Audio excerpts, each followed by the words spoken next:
I did not expect this thing to sell as quickly as it did. Very, very happy about that.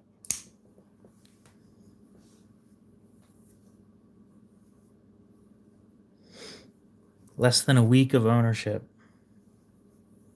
Very, very hard to beat.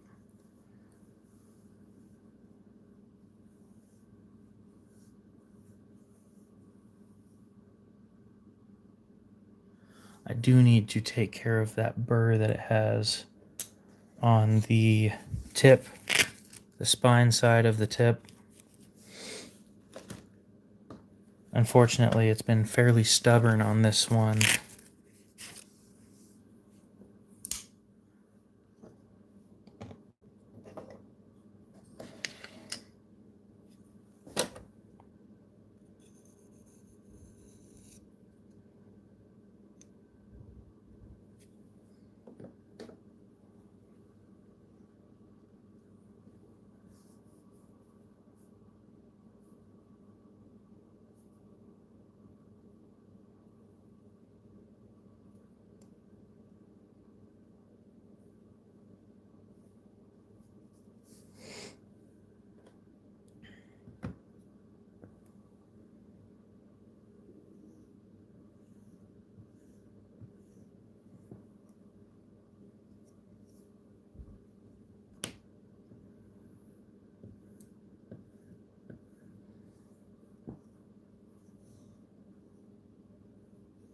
Beautiful.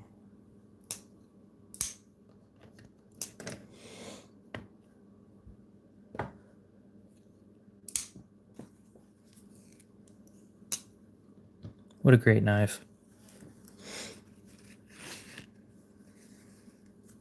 Not that I plan on buying another one. That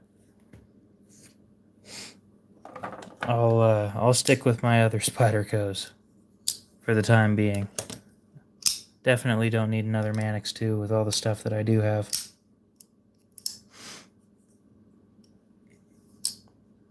Probably stick that that other Tenacious frame lock up for sale here pretty soon. The one in D2 and titanium, that thing is a badass, but the scales are pretty slick. Something about polished scales is, they look amazing, but god damn, they're always so slick.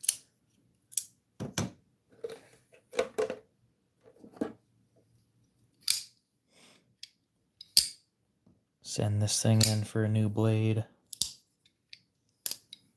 At the same time that I'm doing that, send... Where is that Kershaw blur? Got a blur here that I need to get rid of.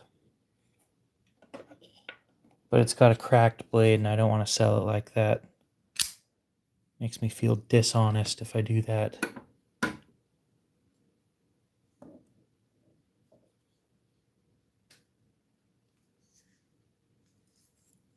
It's that line. I thought it was a hair when I first bought this thing.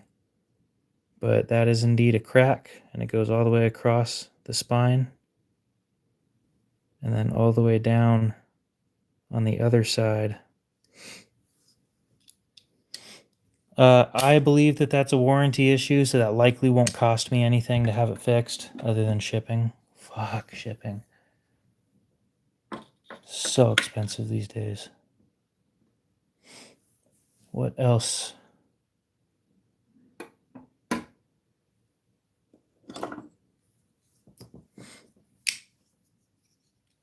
Yeah, I don't have much going on other than that.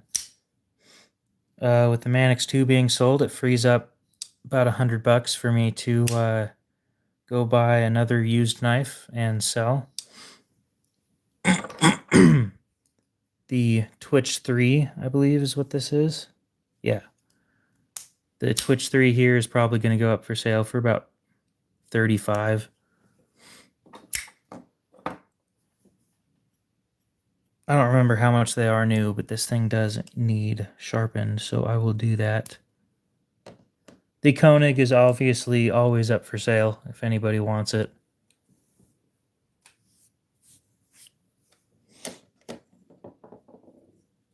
And I think that this one is already in an open trade. So, yay. We'll see how that one goes.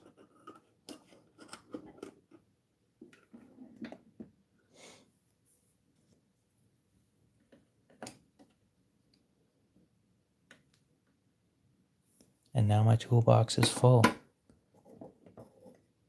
Ahmed, what's up? How's it going?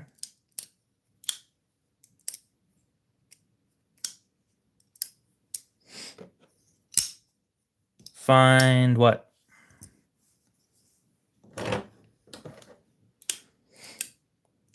It's sad to say, but that these are big numbers, but I do miss the big numbers.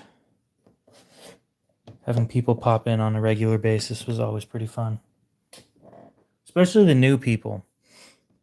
You know, I've not to be mean to my regulars, but I've gotten so used to having certain people in here.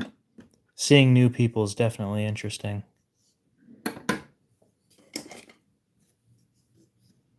How's it going? Go ahead and put that one away. And then we'll get to sharpening.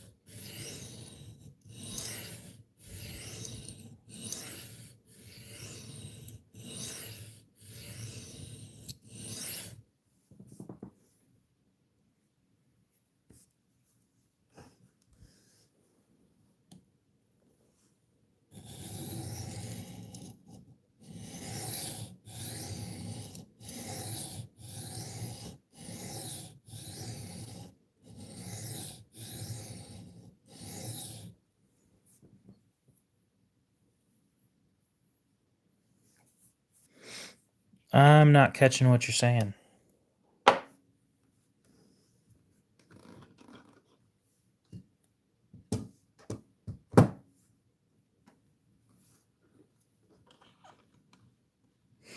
Yeah. I don't usually do the whole ASMR thing. I usually talk, but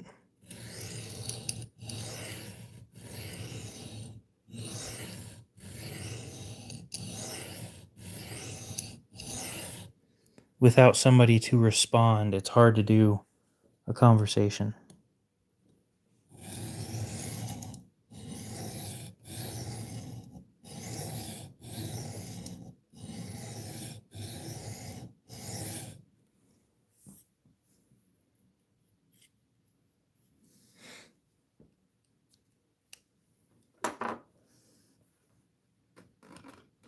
Is Sindre? Is that how I pronounce that?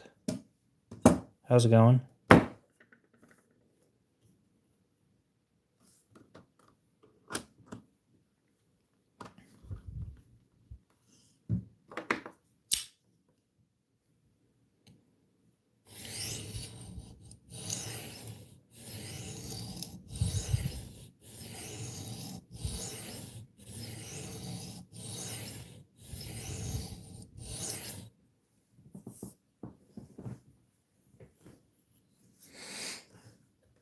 Nice big burr all the way across the whole thing.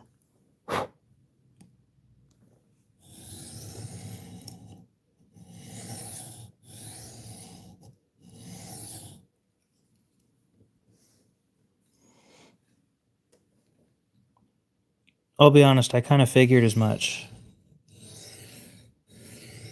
But with English being the only language that I can reliably speak, I have to translate to the best of my ability in a way of making it speakable, I guess.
Bobrick, what's up?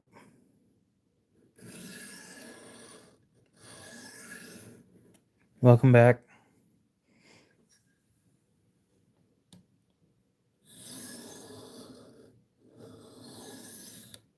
YouTube is a pretty decent platform.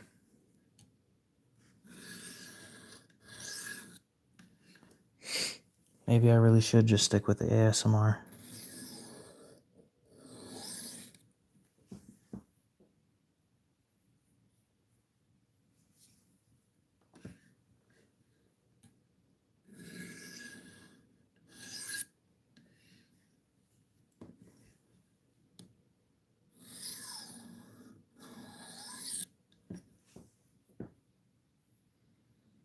I went around and was petting my cat earlier.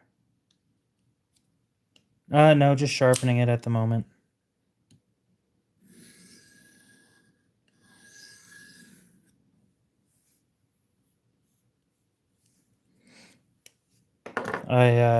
Sharpening it and then I'm putting it up for sale.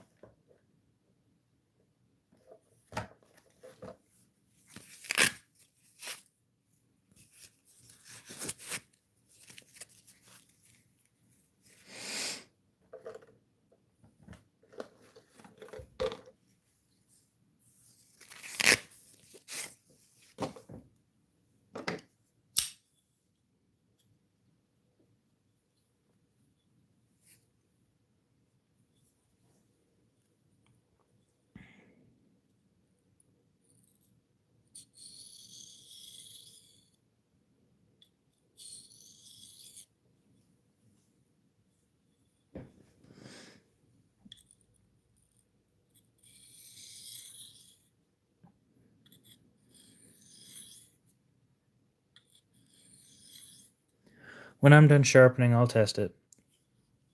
This one is 154 cm.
I do not. Never heard of that steel.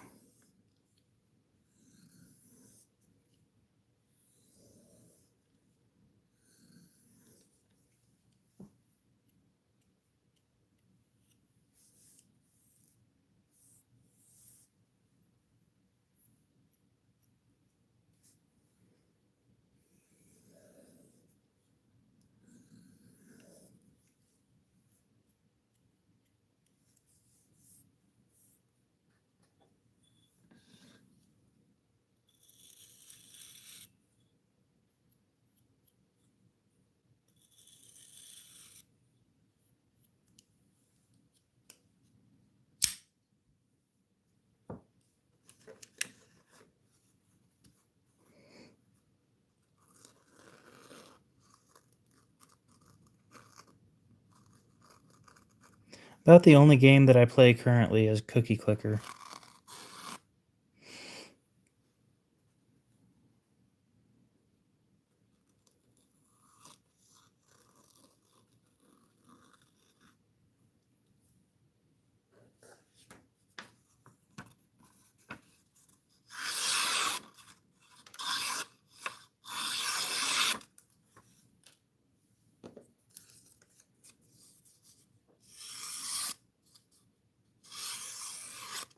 Yeah, I've never heard of that stuff.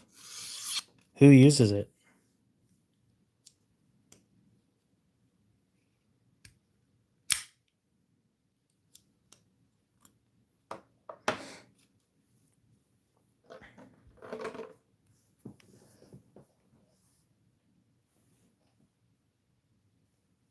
I'm going to look it up real quick. I don't have much else to sharpen, to be honest.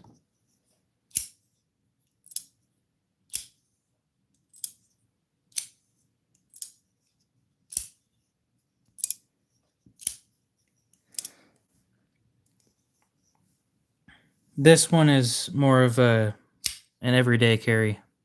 It's just for regular use.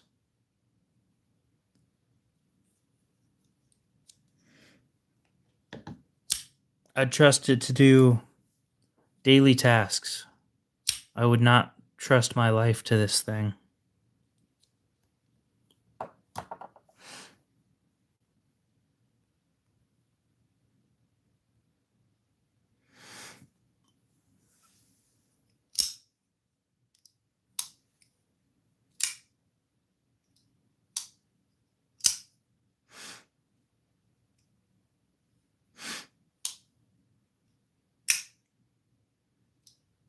Looks like it would be an okay steel.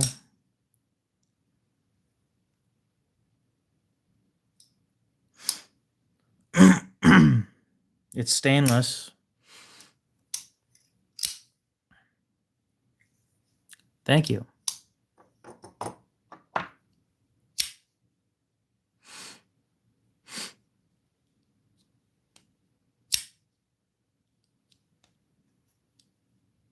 I own a couple of Victorinox knives, and I only know the name of one of them because it's the biggest one I own. Of course, I would know. It's a Swiss Champ.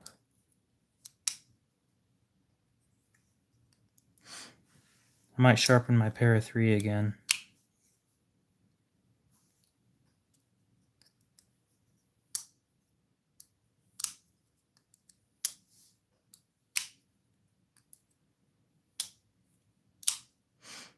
The Swiss Champ is just huge, though. It's way too big for carrying on a regular basis. If you guys give me a minute, we'll work on my my Para 3, get that thing all fixed up, and then we'll sharpen it. Not that it needs it, but gives me something to do.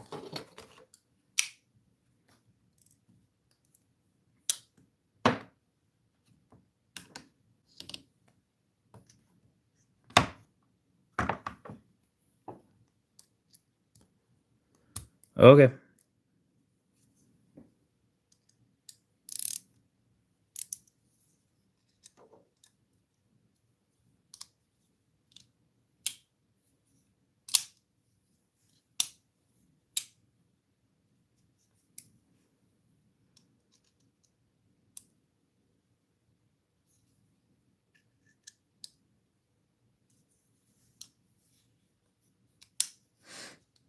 That is not a common thing that I hear. Usually I hear, the next day I hear people say, I fell asleep to your stream. That seems to be a very common thing. I've seen them, but I'll never end up owning them. I've got better stuff in my collection. And it's just not my style of stuff.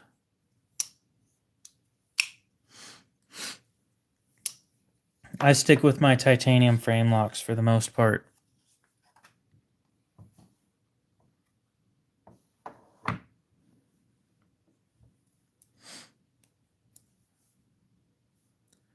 I'd hate for somebody to be watching this stream on the way driving to work or something, just for them to fall asleep in the middle of the stream.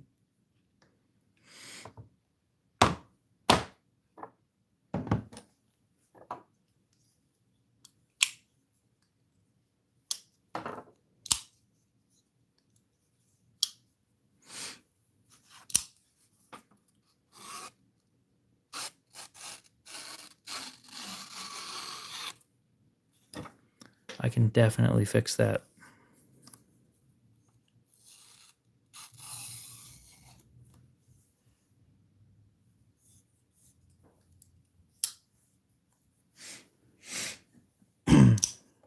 We will sharpen better than that.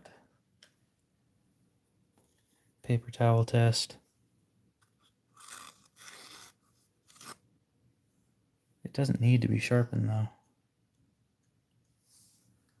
It's just that one spot.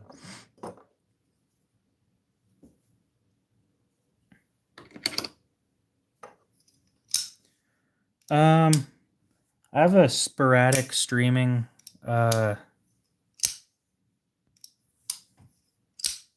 You have a good one. I have a very sporadic schedule. It's never a set schedule. I just kind of pop on when I feel like it. Usually a little bit earlier than this lately.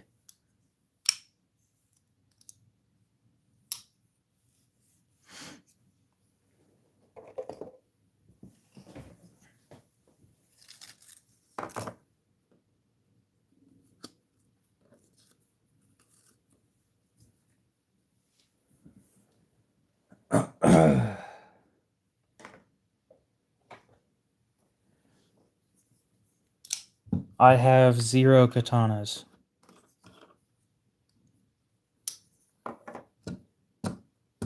They are too large to carry.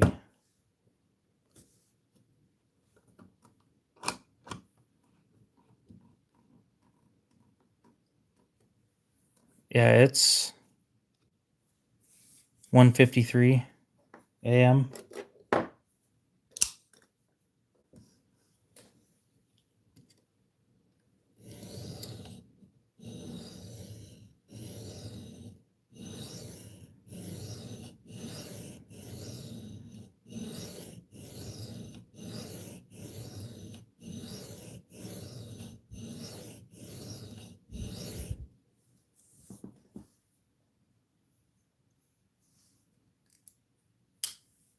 Let's grab me a lower grit.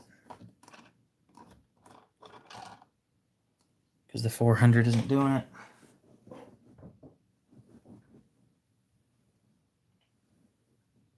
Where's that new stone? I just got this thing. Where is it?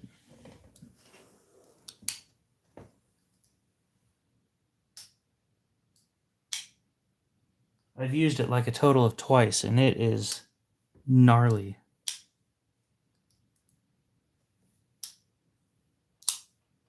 Let me go find that stone real quick.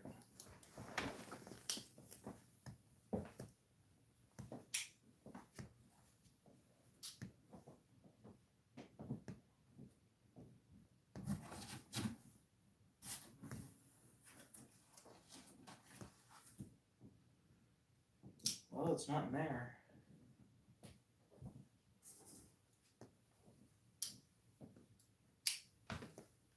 Oh. Duh. Hiding under some stuff.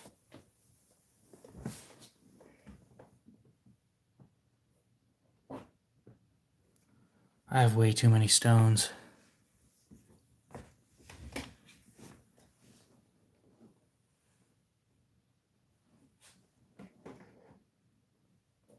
I have so many stones and just nowhere to put them.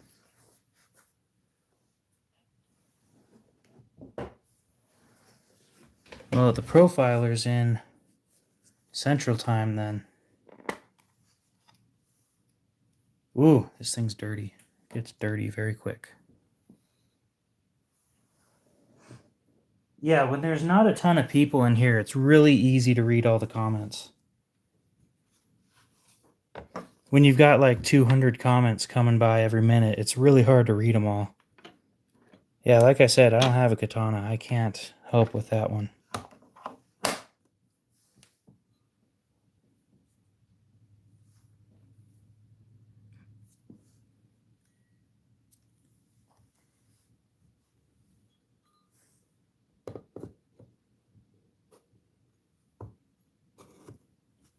So this is a 325 grit.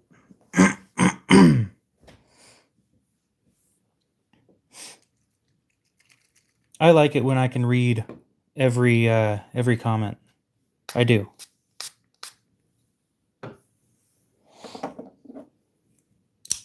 The thing is, if you have, the more comments you have typically means the more people you have.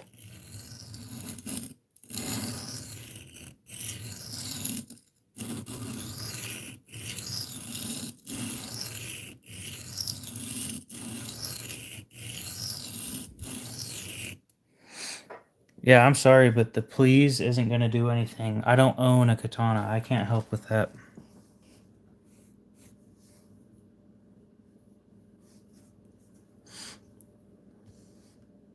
But yeah, I prefer being able to talk to people.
And this one's a 1,200 grit.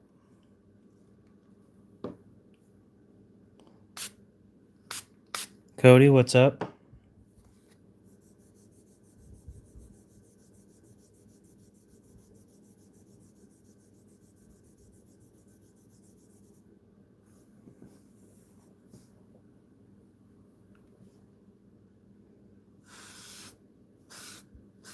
If I would hop? What do you mean? Oh, if I would hop on? I got bored. And frankly, that President Curtis sure ain't doing it, or show ain't doing it for me.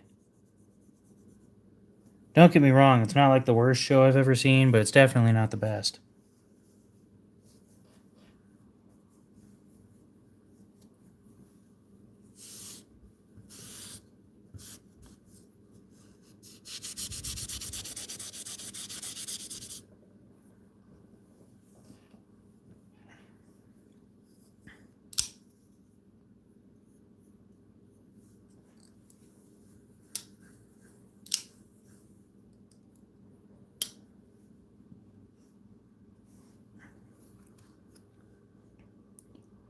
Yeah, because that's definitely what you want to come home to see. You try telling them that that's not what you want to see? Or did you just not tell them that?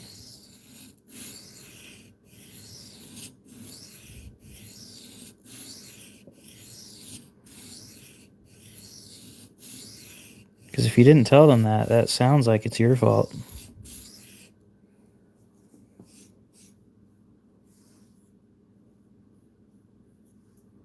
Maybe you should have told them not to do it.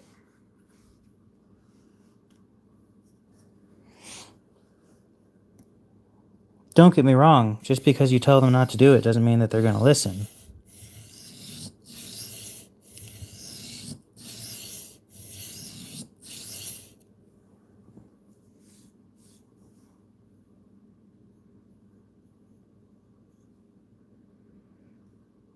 Might be sick then. If they've been trained not to do it and they're starting to do it again, they might be sick.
See, I think that that's where the misunderstanding is happening. You're saying that they're going to have to deal with it. In reality, you're going to have to deal with it.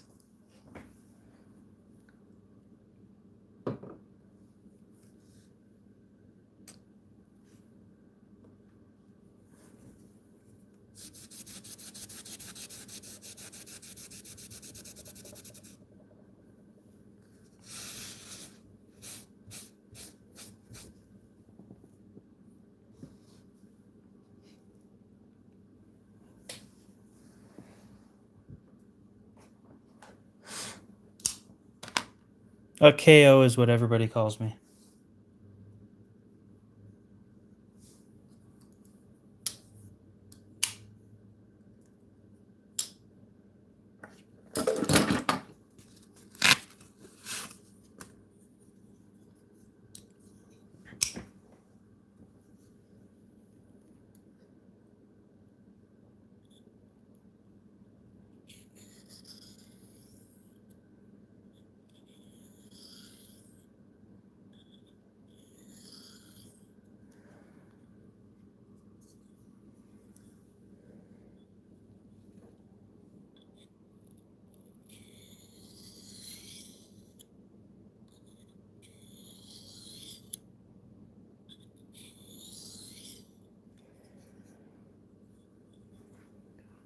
Please tell me that I at least pronounced your name somewhat close to correctly. First try.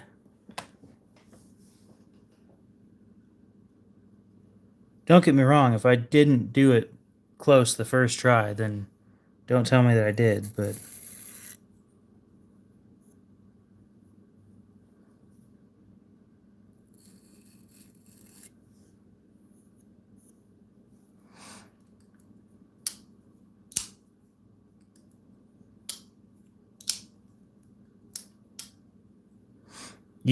your name.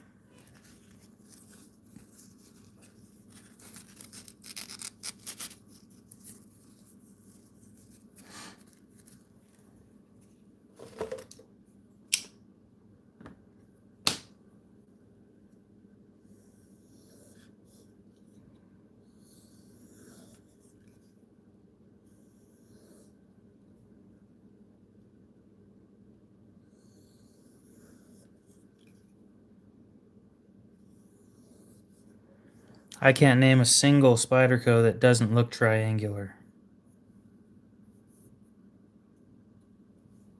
It was close.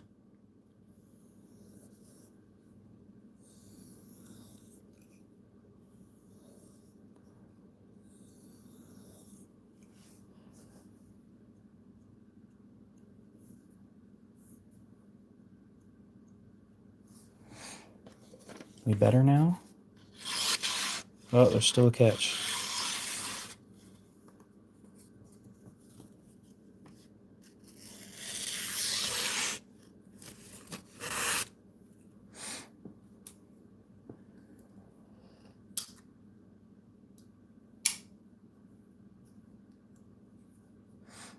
Aaron, very funny. Nobody's ever gotten me. Nice try, though.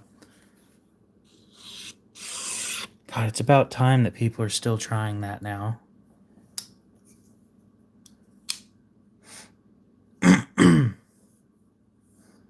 You can delete the message, but don't ban people for saying that.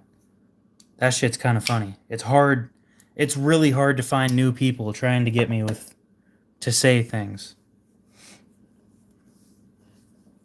It's so hard to find new people like that. I think the last attempt was like 8 months ago.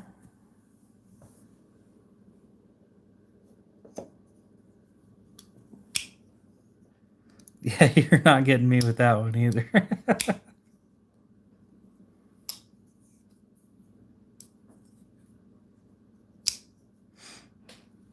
It just never happens anymore. You know, they seem to. I haven't had a new set of viewers in a long time. Yeah, it was a valiant effort, but you failed miserably. Oh well.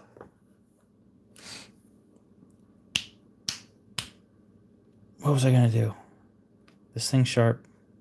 Paper test was fine. The Reeve? What's up with this one?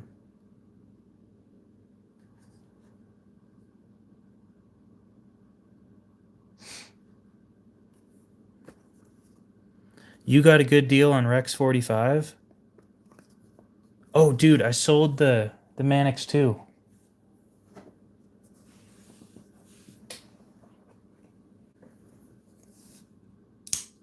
I sold this one. 120 bucks. It'll be getting shipped out on Monday. I'm going to a knife show tomorrow.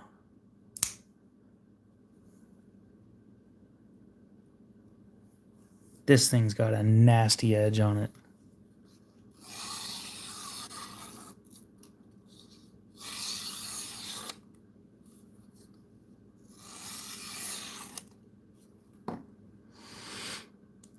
Oh, nice. Yeah, I just sold this one an S30V for... It might be.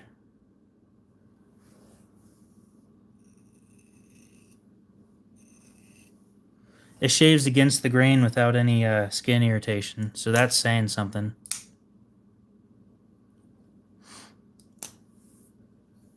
How in the hell do you do that?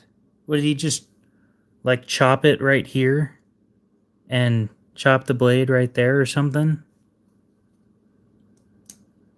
Makes you feel bad for that knife.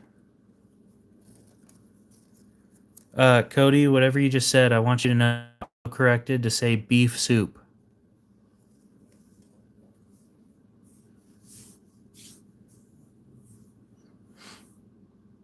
At least it auto-translated to say beef soup.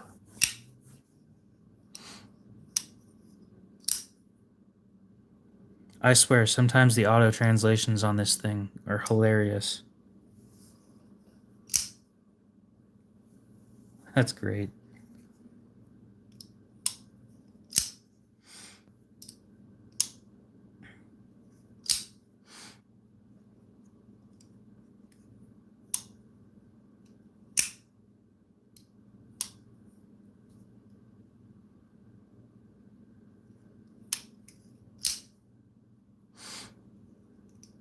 Now, what to do?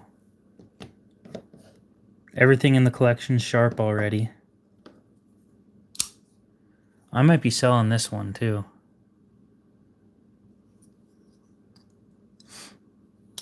It's well used.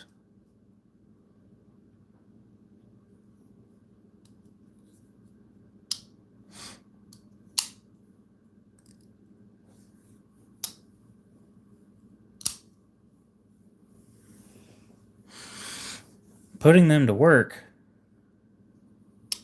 Nah.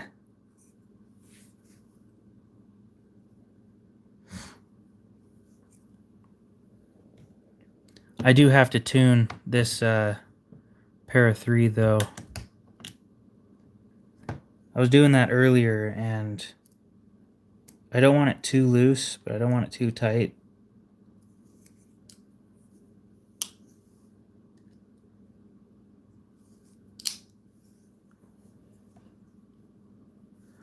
I already put my Nkosi to work earlier today. Steak. Cutting up a steak.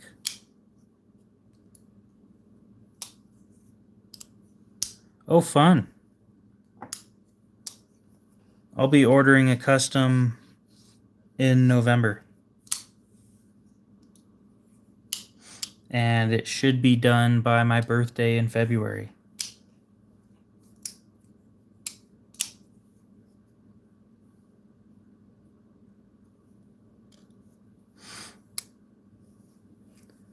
The hope is S90V at 62.5 HRC.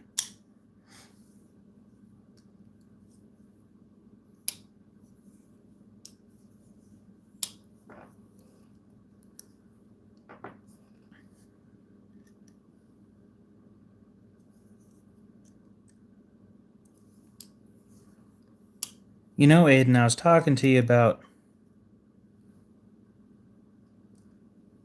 First of all, my birthday's on the 18th, not the 14th.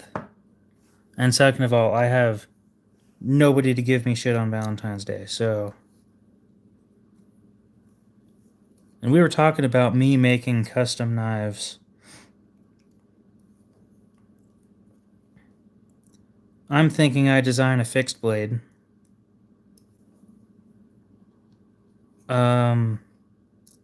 I've heard New Jersey Steel Baron does CPM D2 that you can buy.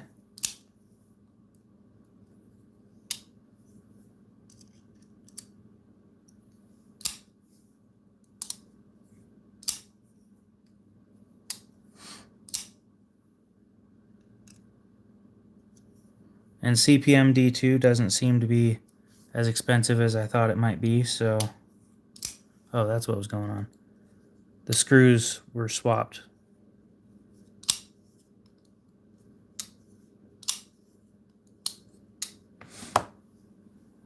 It happens sometimes. I lost a killer deal on a Rask the other day. $625.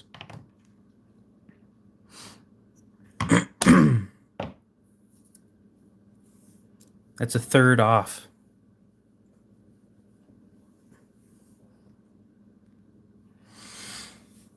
Oh.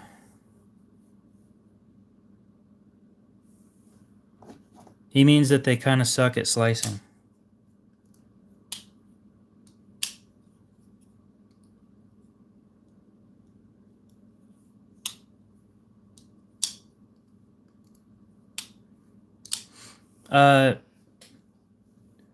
Steel Baron does well,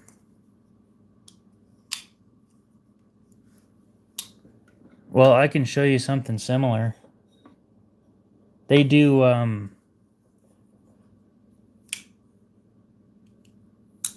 water jet. And I think they do heat treat stuff too, but I'm not 100% sure on that.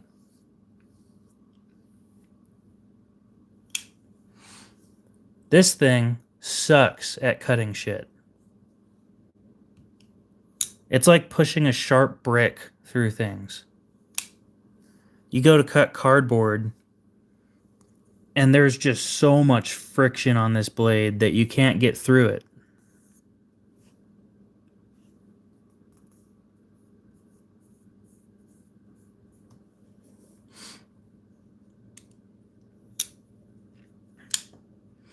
As an everyday carry knife, this thing sucks.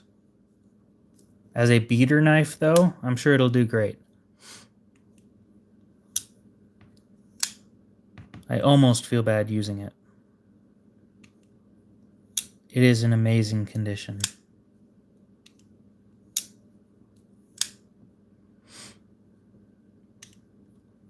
But I'll be damned if their quality control doesn't suck.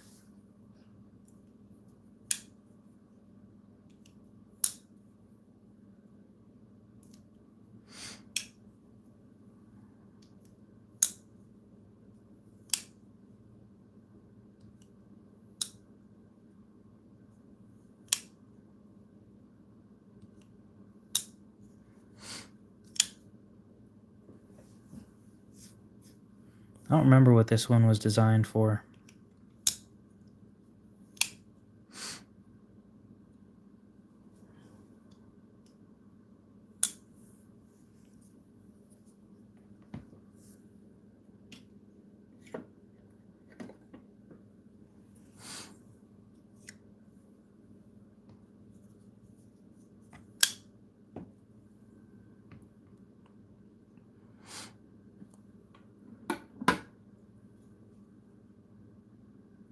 Yeah. I think I'd probably carry the Unumzon before I carried the Spartan.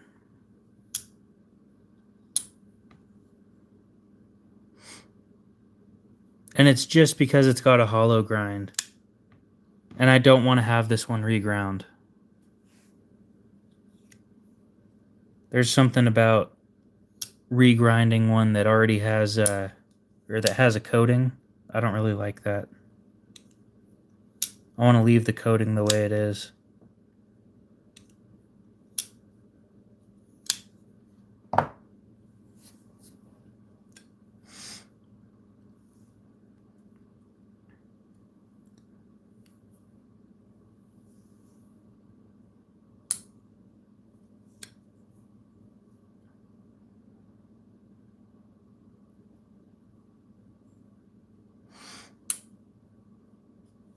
I don't know. The Umnumzon just isn't my favorite.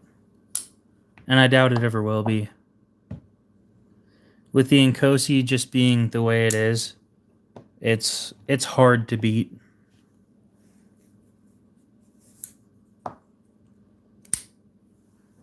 Plus, it comes in better blade options. Specifically the sheep's foot. Not that I have one yet.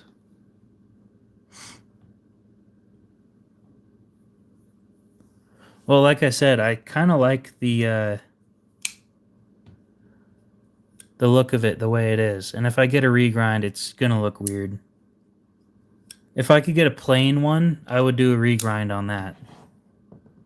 Have, damn, I forgot what his name is. Have Transparent do it for me and pay a fifth of the cost of the knife to have it reground.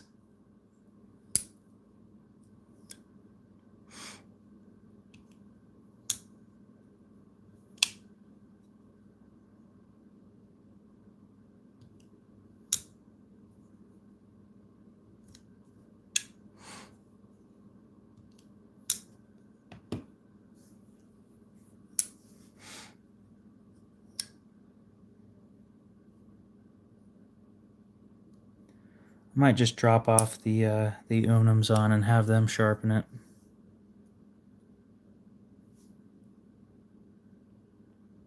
I fucked up the angle a little bit and it pisses me off every time I look at it.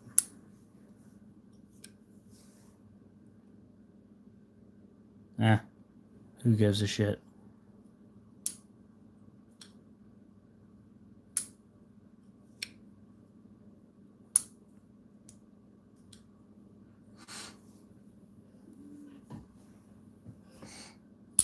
Yeah, my hand slipped while I was it slipped off the table while I was sharpening. Somebody asked me that earlier, and the only game that I play right now is Cookie Clicker.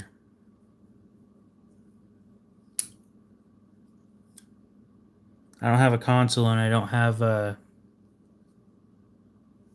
let's rephrase that.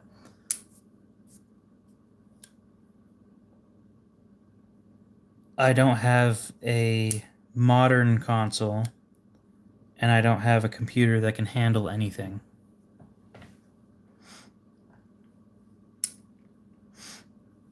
It literally can't handle the 3D modeling software I use to design shit. And that's children's 3D modeling software, by the way.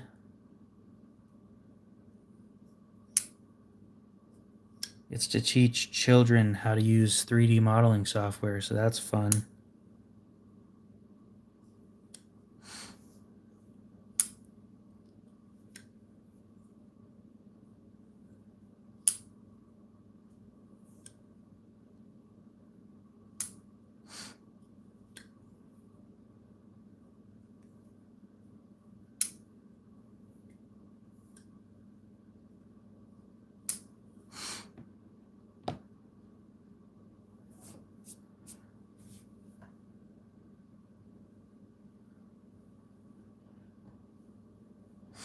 Jim, what's up?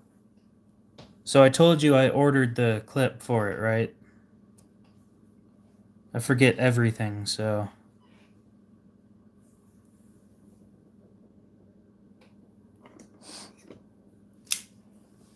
Cool.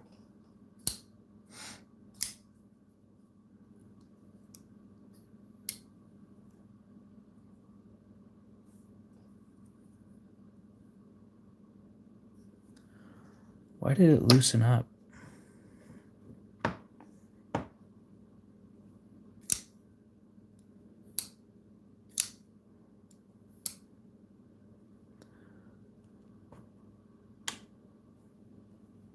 Yeah, I'm not surprised. It's a frame lock from 2007. It wasn't supposed to be drop shutty. The question was, if you flick it, does the flipper tab actually open it all the way? Because on mine it doesn't. Mine's also upstairs, but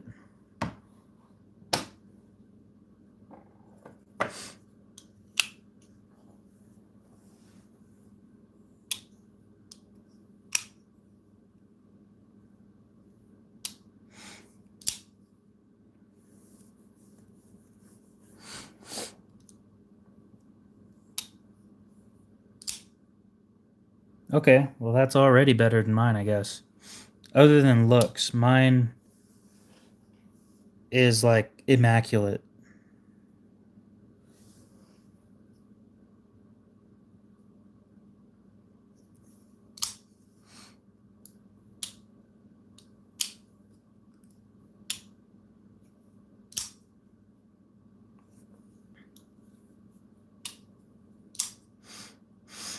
What do you guys think is a fair price for a pair of 3 in Crewwear? Got a scratch on it. It's extremely well used. The G10 is no longer grippy at all.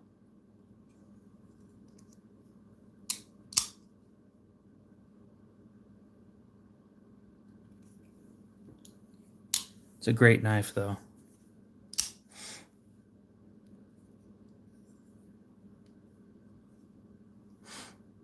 $120. I don't know.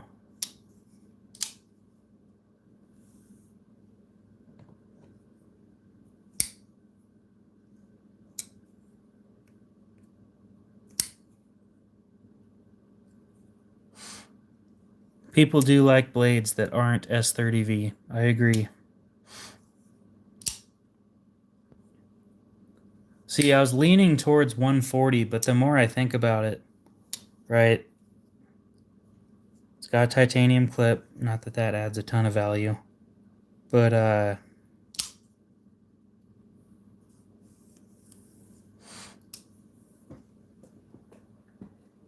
yeah, I'm leaning towards like 140.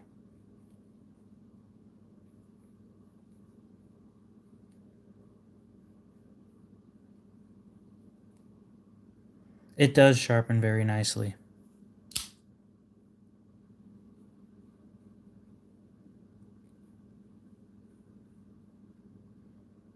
Figured that out the easy way.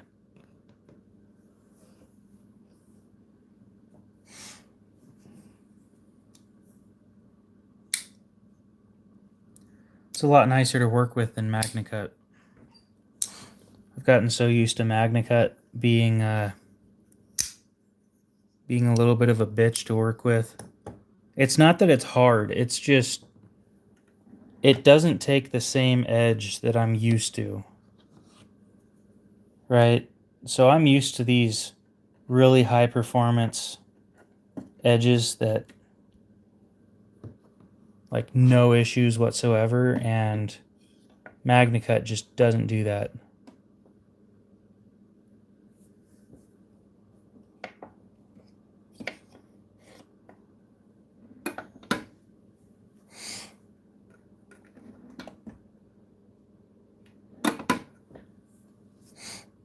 Oh, you know what we should sharpen?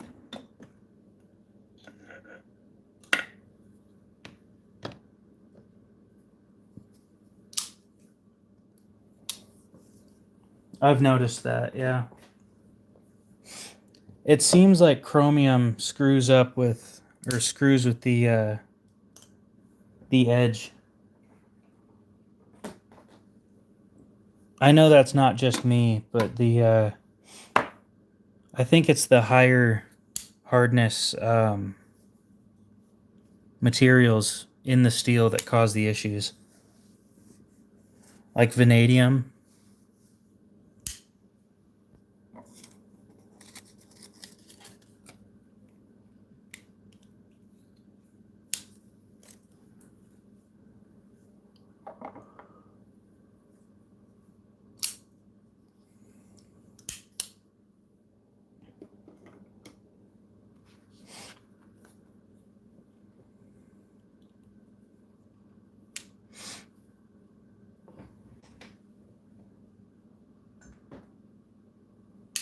So if I started selling, this isn't if. If I started selling CPM D2 fixed blades that I had pre-cut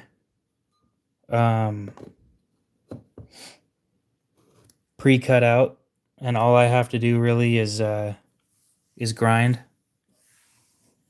What do you guys think is a fair price for that?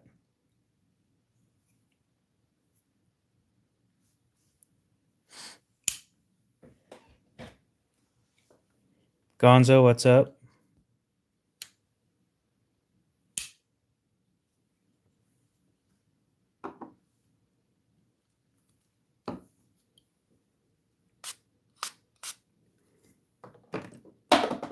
Son of a bitch.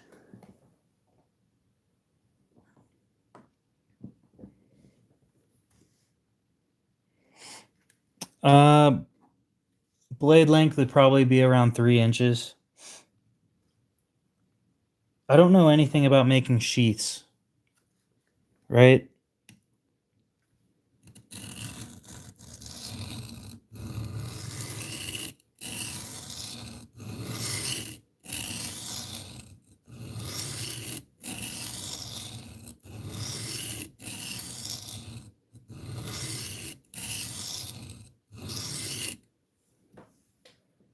So I'd have to learn that too.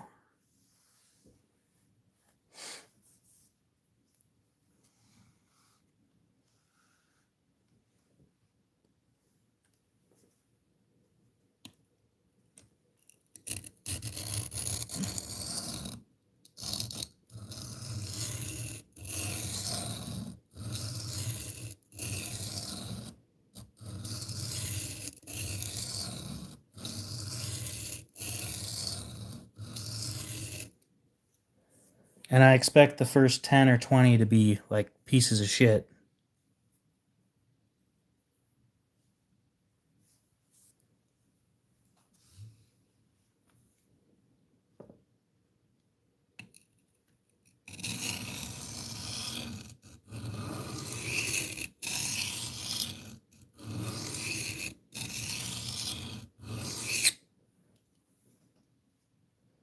Yeah, if I were to make fixed blades in CPM D2.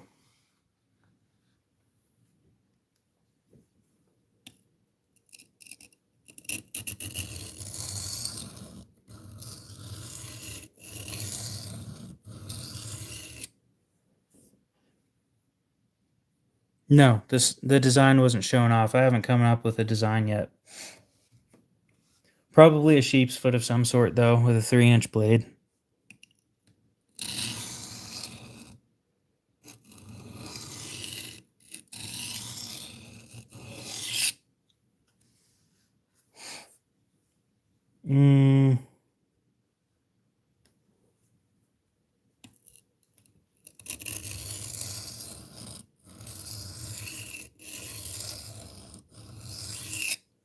Blade thickness around... How thick is an 1/8? Give me that. Depends.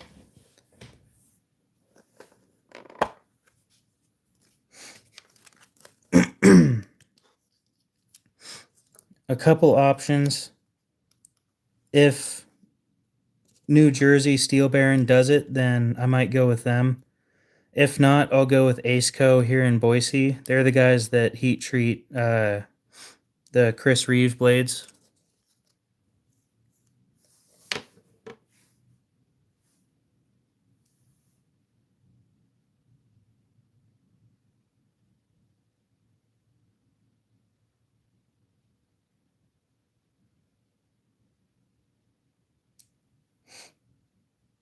I don't know. I think 1/8 inch would be good.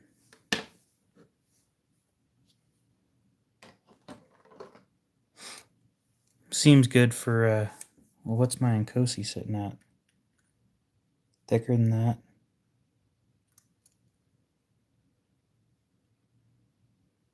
139.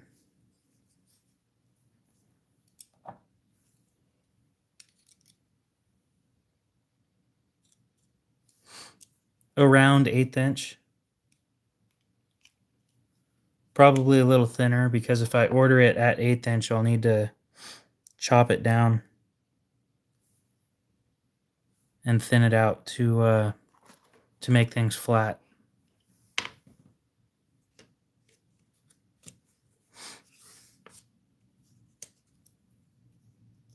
See, I want a small fixed blade. I do want to try it out. About the only one that's caught my eye, though, is from I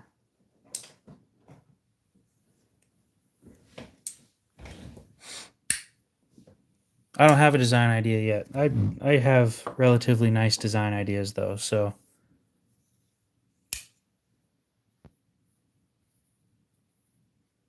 3/16 is an option.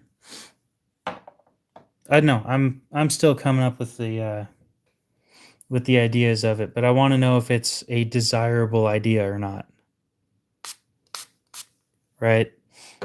I don't know how interested the public is with CPM D2, because it's not really used anywhere. Short of I haven't seen very many customs in it. I'm sure they're out there, and I'm sure it's probably more common than I think it is. But I haven't seen very many of them. And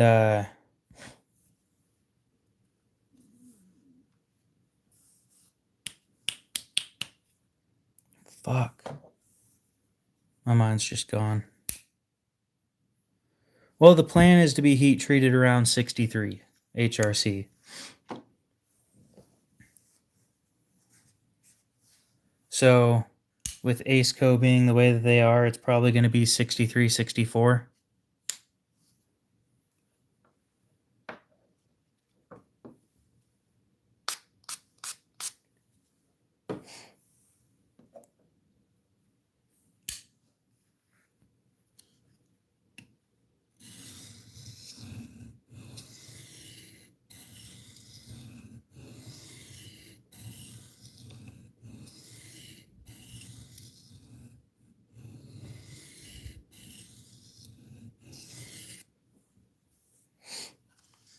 I think 63 to 64 HRC would be good.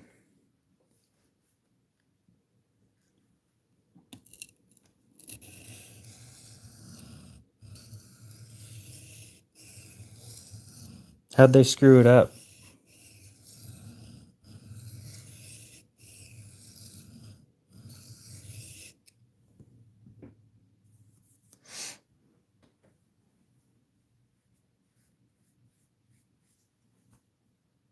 Yeah, that wouldn't surprise me.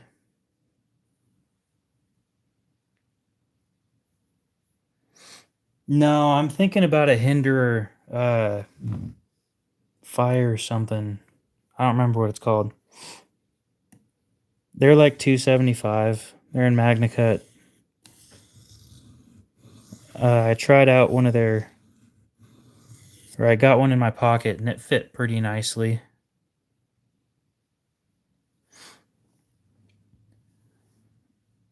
Before I go through the work of designing something, I'm more concerned with if people would be interested in that steel.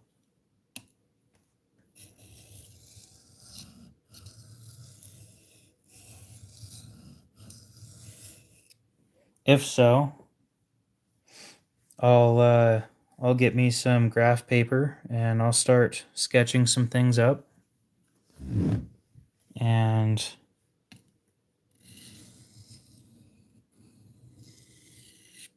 if people like how that's going, we'll see if I want to move forward or not.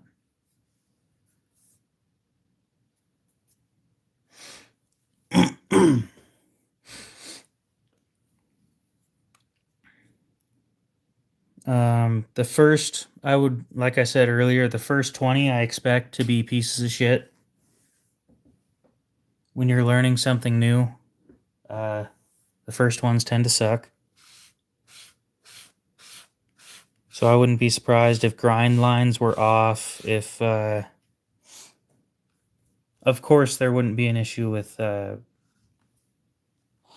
with a burnt edge because I actually care about that shit, but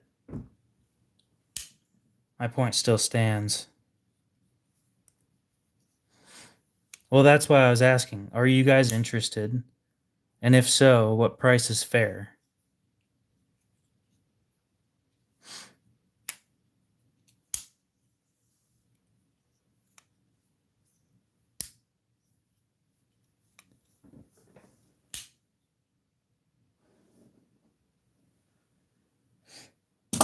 Yeah, I haven't looked around. I haven't found much CPM D2 in general. It's not used super often. I think it's a great steel. Roughly a 3-inch blade. I do like the 3/16 idea, so maybe 3/16 thick.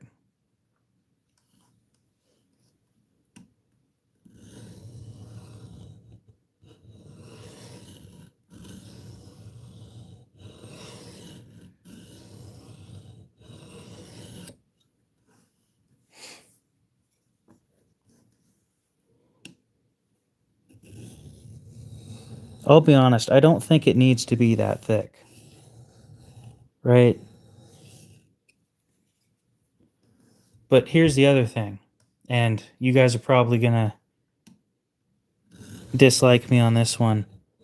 I don't want to put scales on it. I really don't want to.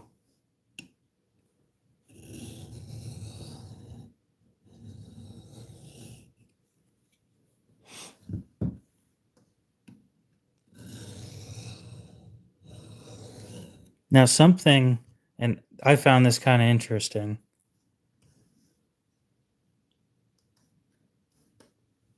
was there's some fun stuff that it's like a polymer, plasticky stuff that you can order on Amazon. And what you do is you boil it and then you shape it by like squishing it. So the funny thought would be you buy this knife and you can buy that stuff and make your own scales to fit your hand perfectly.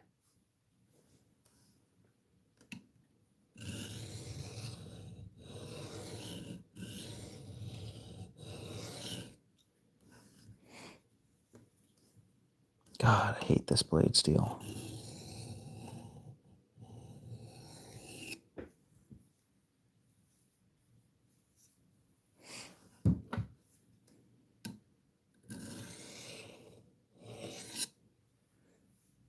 Probably Kydex. How do you have a burr that swaps so fast? God damn.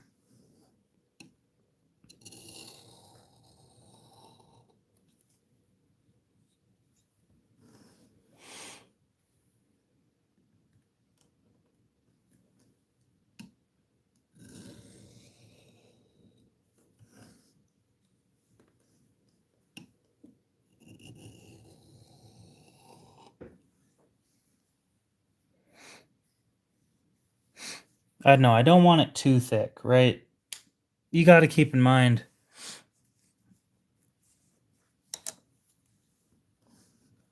that CPM D2 is significantly tougher. I think it's like 2/3 tougher than regular D2 with like mildly better edge retention or something.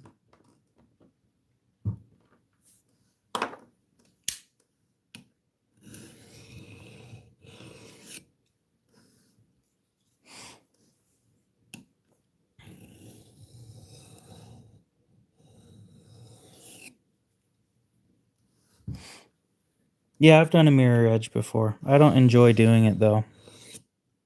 It's a waste of time.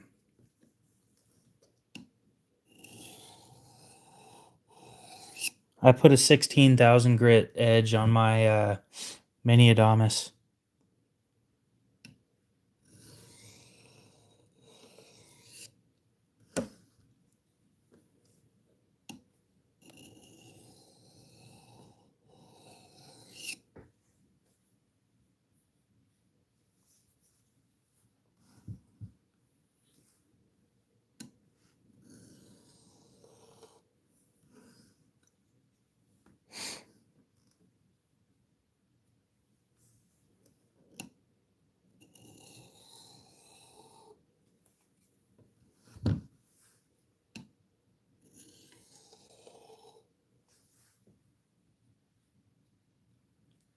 I like my 600 grit edges.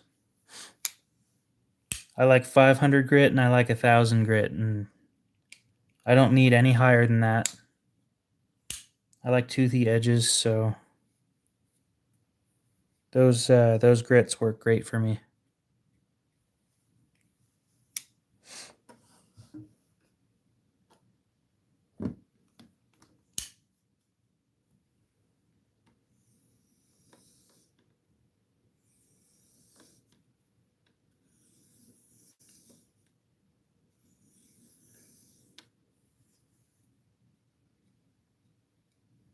I like my Maximate at about 500.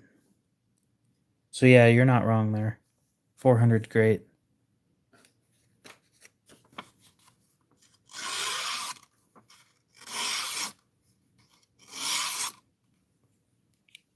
Fucking hell. Will it do it?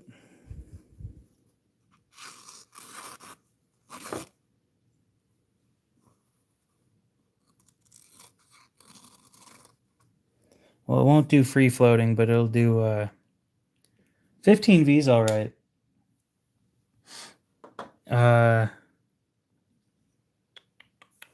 My favorite budget steel is M42. I wouldn't mind working with that if it wasn't such a bitch to grind.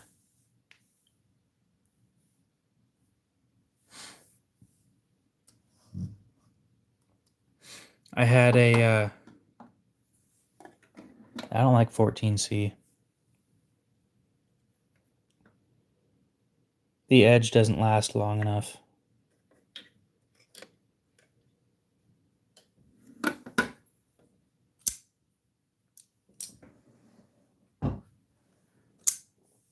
Yeah, M42 is extremely hard to find on anything other than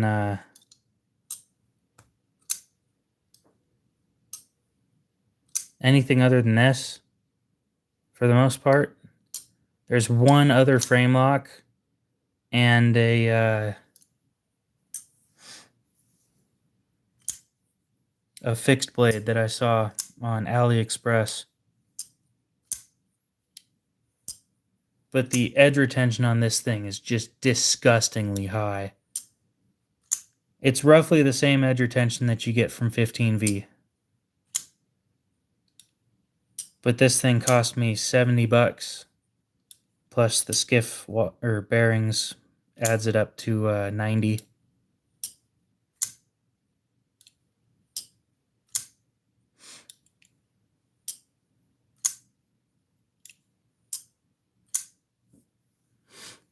But yeah, this thing's just insane.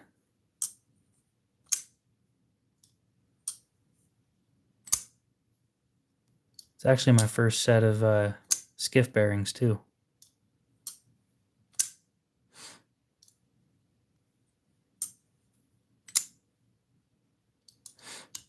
I'm about to buy a shit ton of skiff washers. I've got like 3 knives that I want washers for, because I'm just tired of dealing with the bearings. I don't want bearings in my Vision.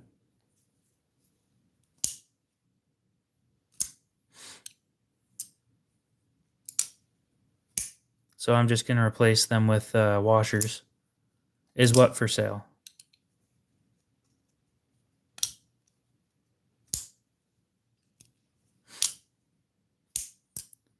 I also want aluminum scales on this thing. I'd prefer titanium, but I don't want to drop $150 on titanium scales for a knife with 10 CR blade steel.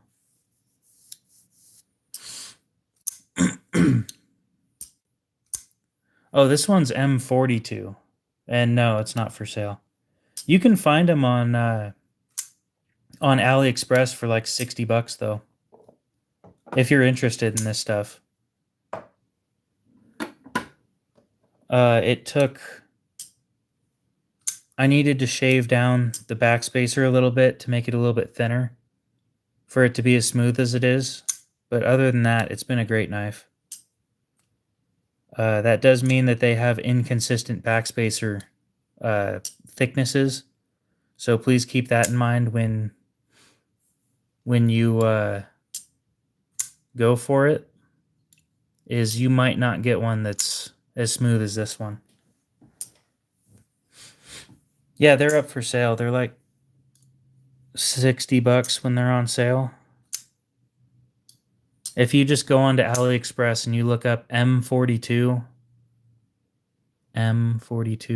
knife, this will show up. It's heavy. It weighs about 5 ounces. The scales are stainless.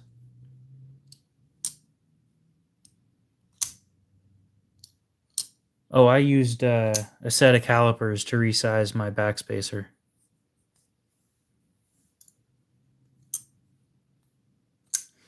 It took about 10 minutes, but that's only because it was too thick. If it's too thin, there isn't much you can do.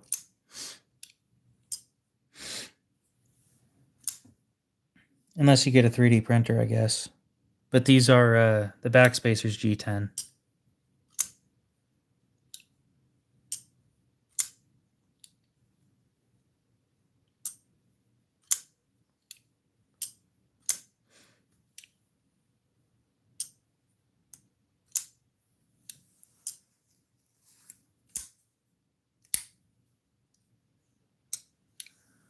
My Nkosi got wet today.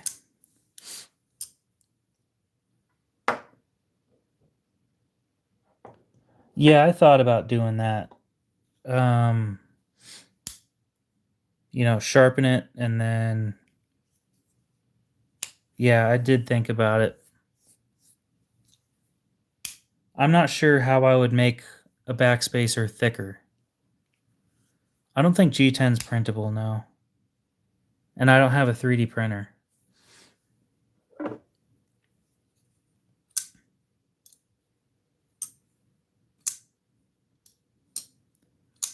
See, what I'm actually thinking about is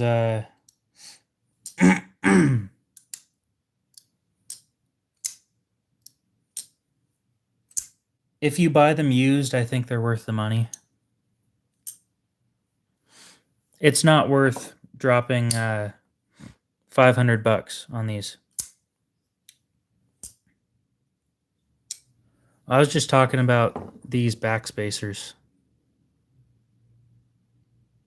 They're not super complicated or anything.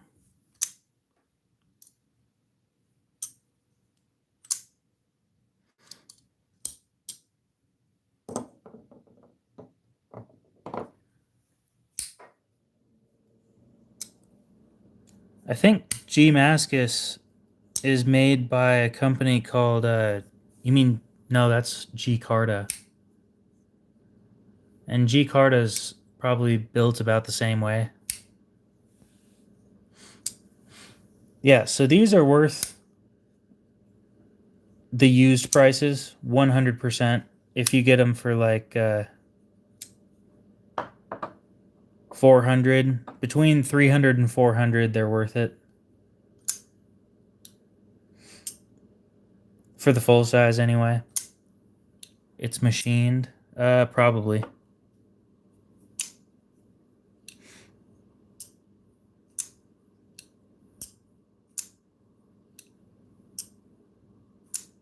It is machined G10, yeah. But again, they're not super complicated or anything. It's a really simple piece. It could probably be 3D printed. The thing is, I need them consistently slightly too big.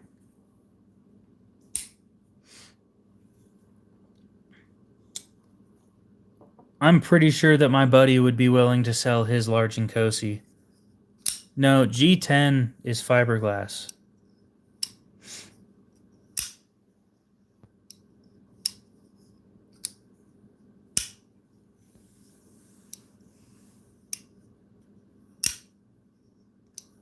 Anyway, I was about to take this thing apart.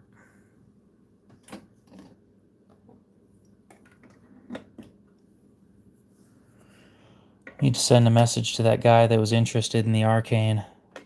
See if he's still interested.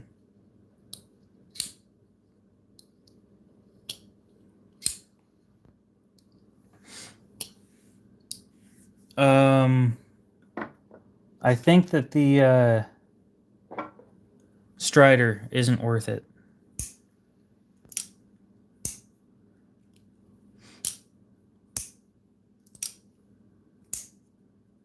I do like the looks of the Harsey. It doesn't cut worth shit. It's like pushing a sharp brick through cardboard. Genuinely, it's one of the worst cutting knives that I own.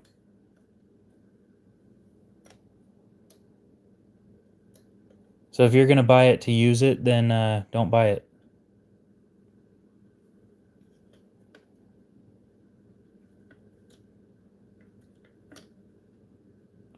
Yeah, I've heard nothing but problems from Strider owners.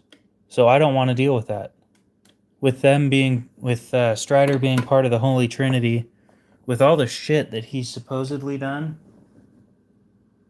you know, the supposed DUI, I don't know if any of this is real or not.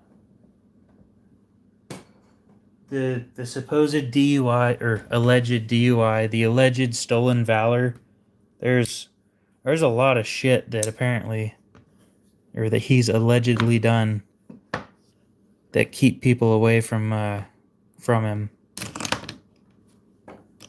And this is all alleged because I don't know if any of it's true or not. If I could verify it, okay, sorry.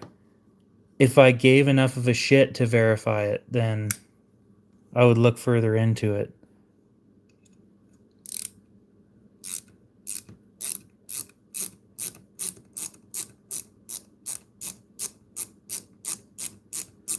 DUI does bother me.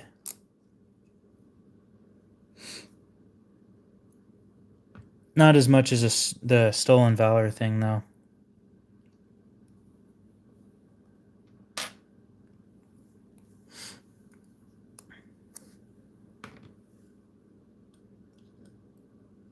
Yeah, I'm not going to sit there. See, apparently, no, I'm just not going to say the story because I don't know if any of it's true or not.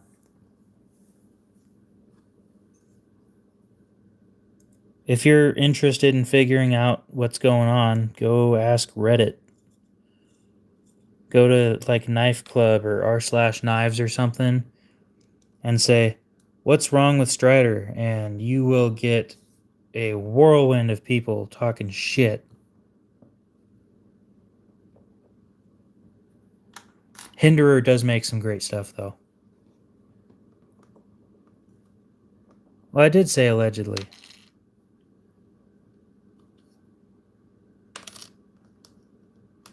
I said allegedly a few times.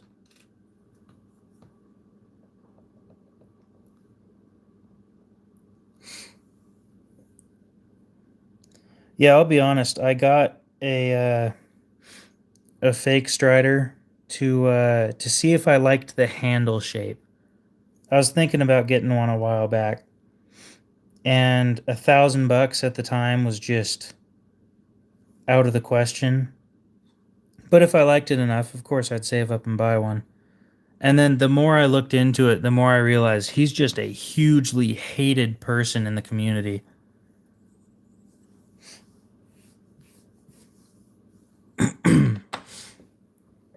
So this thing right here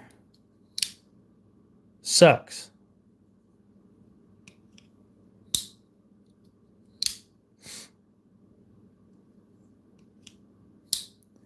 You know, Buck had something to do, or had a crossover with Strider. No, I don't think that they're worth $1,000. I think the knives that are worth 1,000, everybody knows about. Well, maybe that's not true, but like Grimsmo. No, this is just a fake one that I got off AliExpress. It's titanium scales. It's in D2 apparently with DLC coating. But if this thing was, there are comments saying that this is better than their real ones. And if this is better than their real ones, then I don't want a real one. This thing's a piece of shit.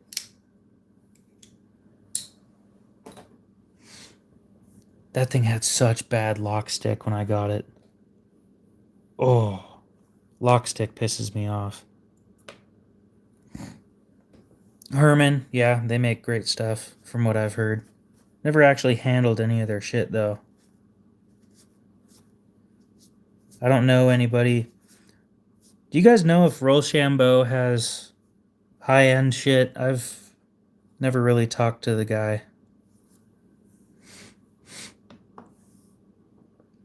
But supposedly he lives in my city, so you know, if he has any high-end shit, I might want to handle it and see if I like it before I go and drop $1,000 on my shit.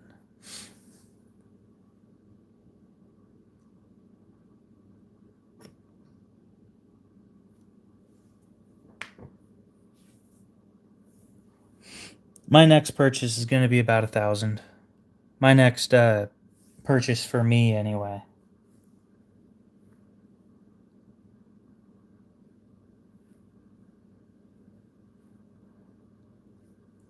When it comes to the knives to buy and that I buy and resell, I'll still continue doing that. But at this point, I think I'm going to be changing my my way of doing that. For the low end and mid tier knives, I'm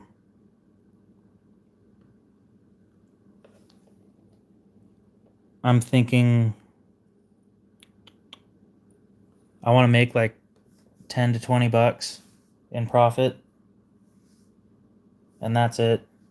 That way I can move them quickly.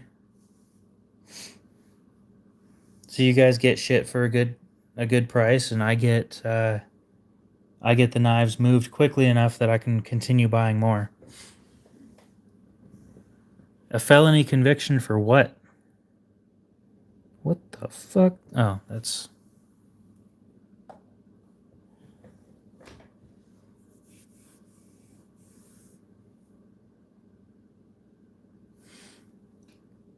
You'd think for $1,000, right?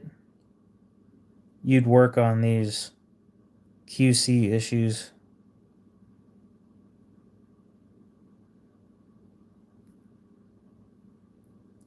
You know, people only buy those things because they're tactical, right? Like, fuck. Just oiled that. Son of a bitch.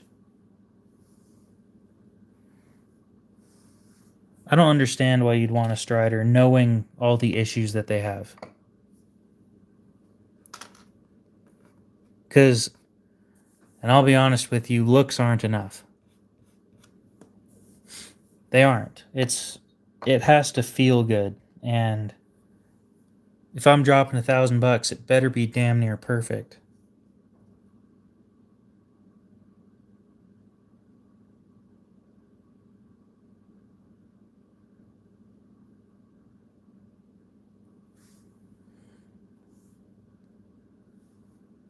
That's a pretty decent price.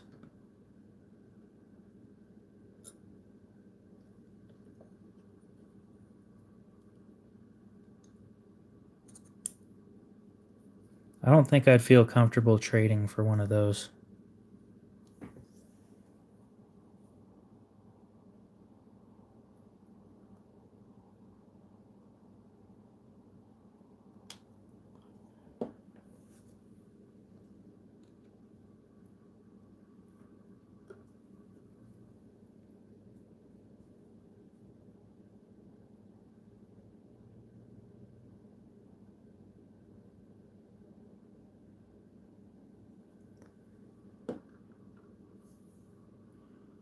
I'd be willing to spend $1,000 on a Grimsmo Rask. Of course, it would need to be in a steel that I want. I'd be fine with their MagnaCut with their heat treats. 63 HRC is pretty good. It's a little bit more tough than 64, which is where my Umnumzon is at least sitting. It's not overly hard to sharpen. A Holt, I would definitely buy a Holt for $1,000. I got to handle one of those. My neighbor's got one. Oh my god. They're just on another level. They really are. The action on them is impeccable.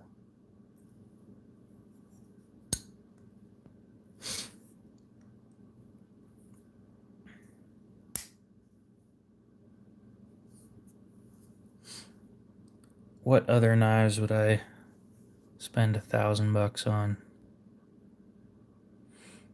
I don't know if I'd spend $1,000 on a Herman.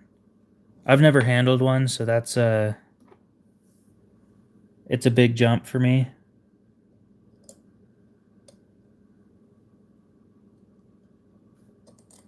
Mickey Rayberger, huh? Yeah, it's definitely a name of names.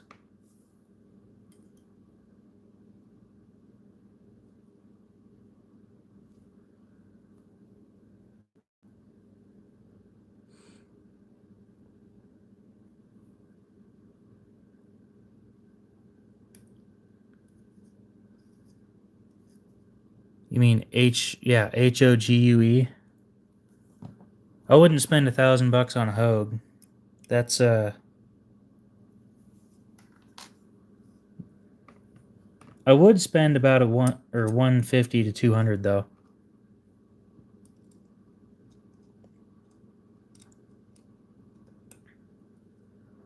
I got to handle a Roosevelt, and gonna be 100% honest, I'm not disappointed. I'm just more,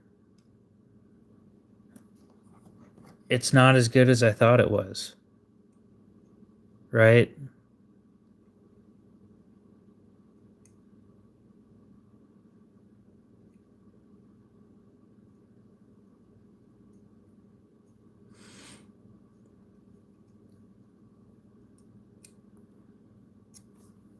I thought the Roosevelt was gonna be my end all be all, and that was gonna be like the best knife I'd ever owned. And then I got to handle one, and I'm like, wow, this thing is not worth $1,000.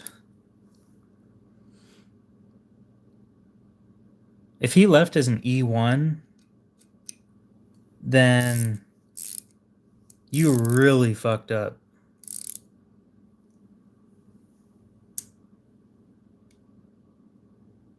You had to have.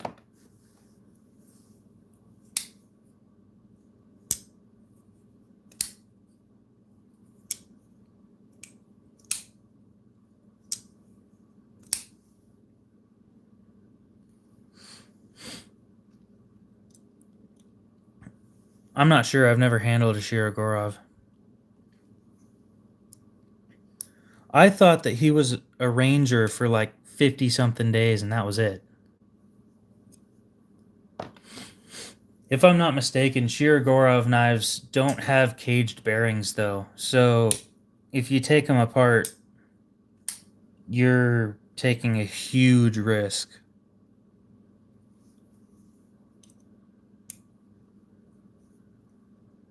You need to be prepared for it to not have cages.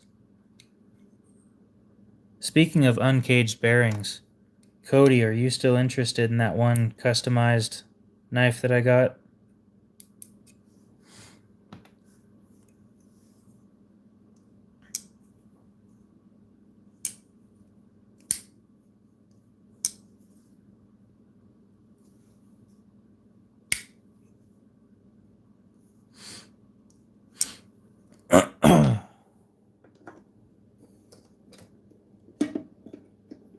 Like I said, you pay what I paid plus shipping, and you can have it.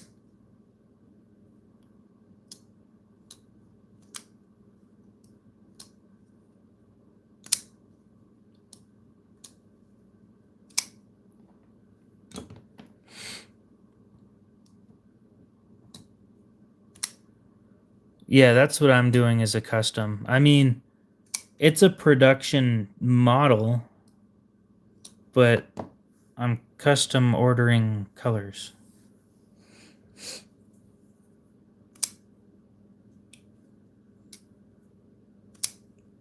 Yeah, this thing has loose bearings.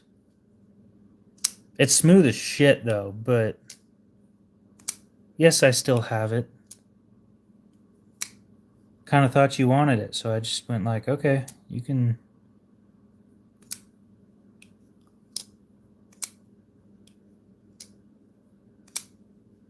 Not mad about it or anything.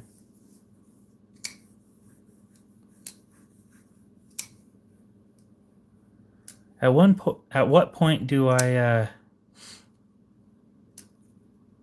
blacklist somebody from purchasing from me again?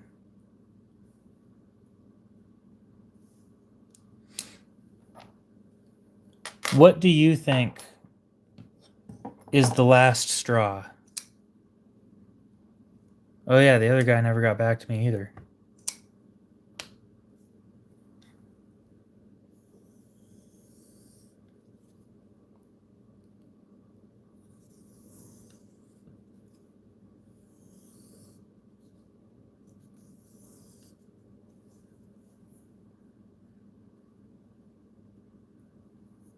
Damn.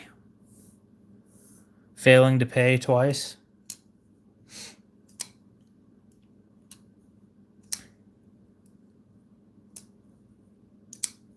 What do you mean by failing twice?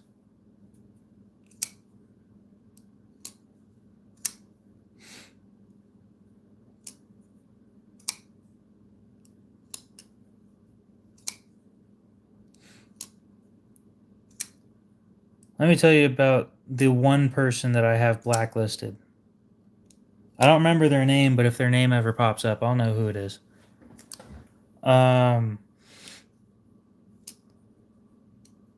Failing the quiz. So, this guy bought a knife from me. Okay, yeah, that's fair. This guy bought a knife from me. And then he said, one of my grail knives is this knife. And I said, okay. So I found this knife on Blade Binge. Right? You should buy it. He said, if you buy it and sharpen it for me, I'll buy it from you for $20 more than you paid for it, plus shipping. I said, deal. And then I sent 4 emails to the guy telling him that I have his knife. Yeah, the Mini Adamas. I sent 4 emails to this guy telling him that I had his knife all finished and ready. And he never got back to me. So I had to sell it at a loss. I think I lost like $60 on it too. So the guy's blacklisted. Well, the guy popped up a couple months ago and said, oh, I forgot. You don't forget when I send you 4 emails. You're choosing not to buy it from me. And that's a dirty way of doing business, so I won't do business with you again. No, I 100% agree. That pissed me off. You know? I give you chance after chance, and I can't do that. I can't buy something for you and then you ignore me when I purchased it for you.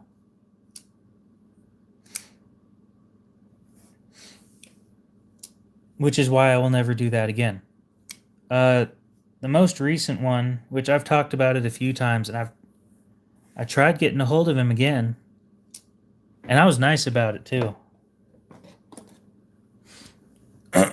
He had me put 7 knives on hold. Let me open up my messenger. Oh, I thought that was fair to blacklist too. I don't think I've ever been that mad about something so trivial.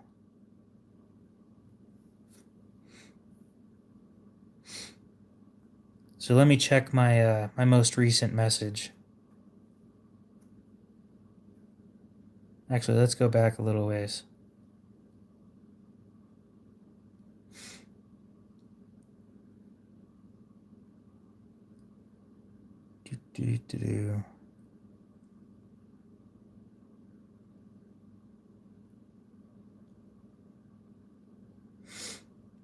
Where did we start?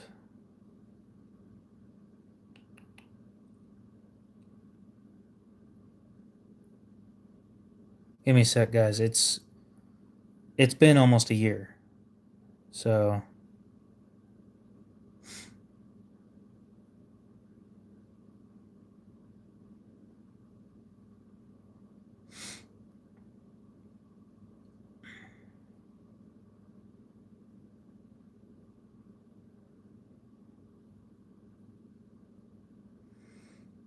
we're at November 16th right now.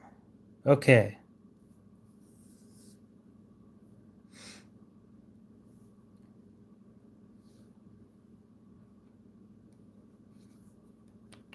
So it looks like in October 28th of last year, he had me put 7 knives on hold for $100.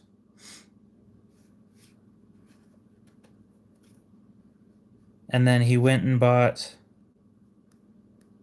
a PCP air rifle. And in May, I sent him a message saying, just a reminder, you have a bunch of knives ready for shipping. June 30th, I sent, are you still interested in all those knives? Then he sent me 4 reels instead of responding. And then my most recent message was the 17th, and I said, hey, I gotta know if you're still interested in those knives you have on hold or not. I've held them for you for 10 months, and they're just taking up space in my box. That is bullshit. 10 months of holding these things.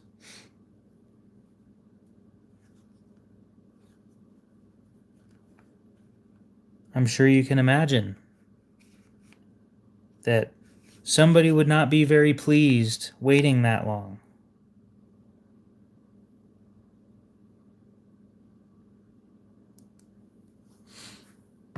So here we are. That's what I was thinking. My holds are 1 month. That's how they've always been. But for some reason, I give people chance after chance. And maybe that needs to stop. Maybe I need to stop being so generous on that.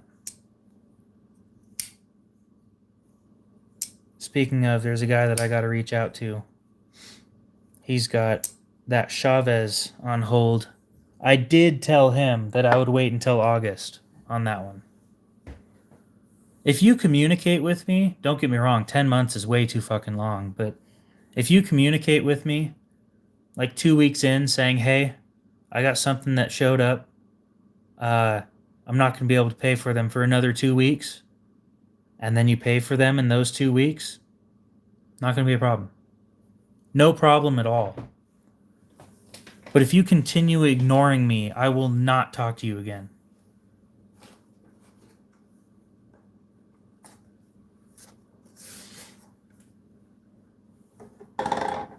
That's just ridiculous.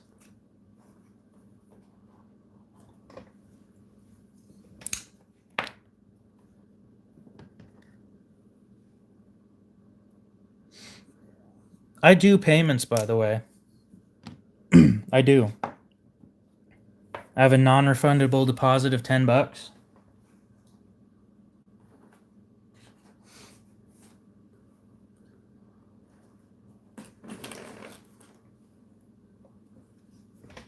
But yeah, I'll do 10, or I'll do payments. So this is the one that the other guy has on hold.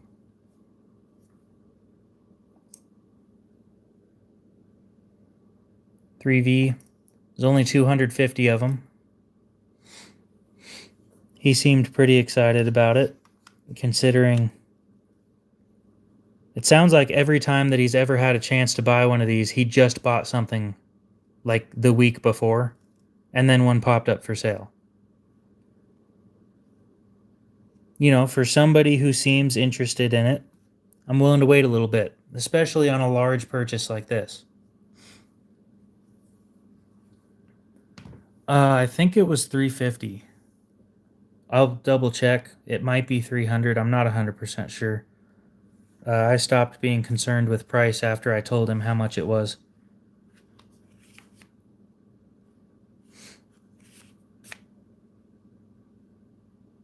Let's see here. A company called Klaken reached out to me, by the way.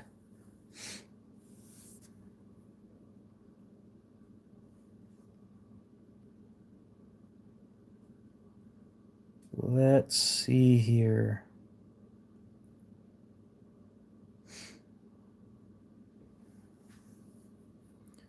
Why do I always have long conversations with people that are about to buy shit from me?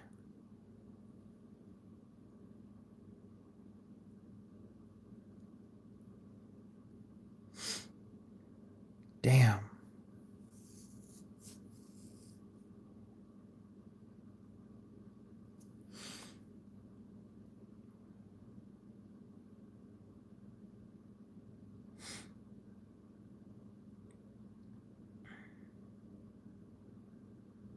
He asked if I was interested in a trade. You know why I don't really give discounts?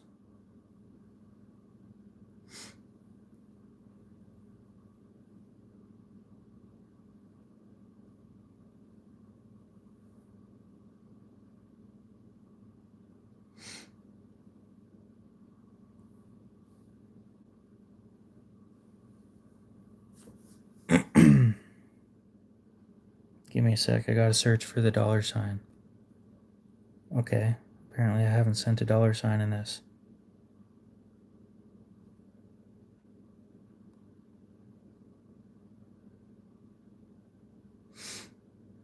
Fuck, man. Because I'm not Walmart. It's because I think my prices are pretty fair. You know, I'm not sitting here trying to rip you guys off. I'm here to make a little bit of money. You know, you guys get a nice knife for usually like 30-40% off of new just because it has a couple scratches on it. I don't charge what a well, thanks for reconnecting finally. I don't charge damn near new price for a used knife. Unless it's the Reeves. Those ones are $100 off. They're really hard to move though.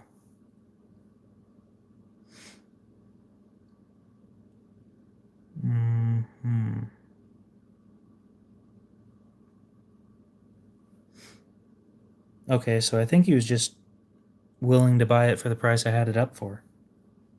What's that price? We'll find out shortly. 300. And yeah, I talk to people through Instagram. Sometimes through Facebook. I don't really prefer Facebook, but you know, it is what it is. But yeah, I think my prices are fair. Oh, not all of them. This one's mine. I have certain ones that are just mine, but I have some of them that I bought to resell.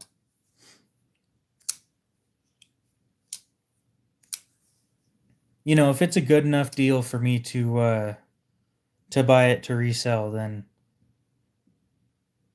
I want it out there. I want somebody else out there who can't afford one new to get one. Right? I mean, the backpacker that I've got, I think that's the most unfairly priced thing that I have. Because MSRP is 300 and I have it sitting there for 350. The problem is all of the ones on eBay are selling for around $425 to $449. So I'm selling it for less than eBay because it's used. But I can't sell it for under MSRP because I paid over MSRP. The description of this knife, it's a Chavez American made with a Hellbent, I think. A Hellbent holsters.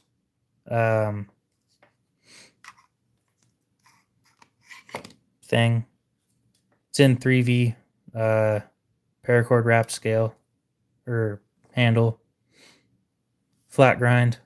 I think these were made by Ramon Chavez. It's a great knife. Still got a nice factory edge. I just don't like fixed blades. I don't remember how far into this one I am. I have an inventory on how much money I've spent. I've got about $2,000 in that's tied up in folding knives that I haven't been able to move. Well, in knives that I haven't been able to move. I'm very grateful that this one sold so quickly. 6 days. It took 6 days to sell this one. The backpacker, I'm closing in on a month. My large Inkosi Tonto with the inlays, I've had that one for 7 months. And the small Inkosi Tonto I've had for 5, I think. And I didn't want to have them that long.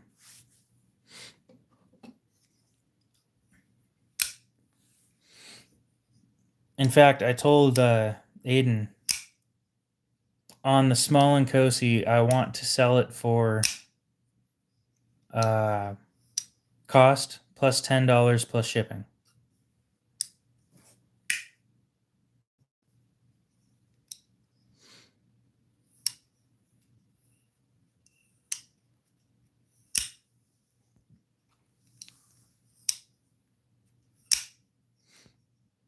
They're really hard to sell. The Tonto and Kosis are really hard to sell. I'm just going to take a picture of what your comment just auto-translated to.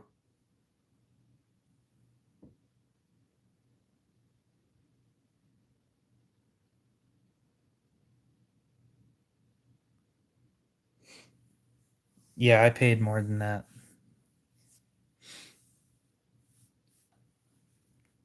So this is what your comment auto-translated to. It says, "I love you so much, my king." When what you actually said was, "Love my Tonto and Kosi."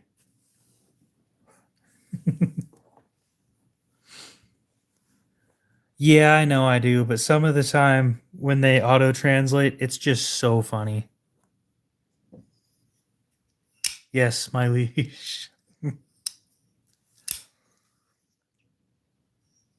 Some of the auto-translates are just amazing. Get a good laugh out of it.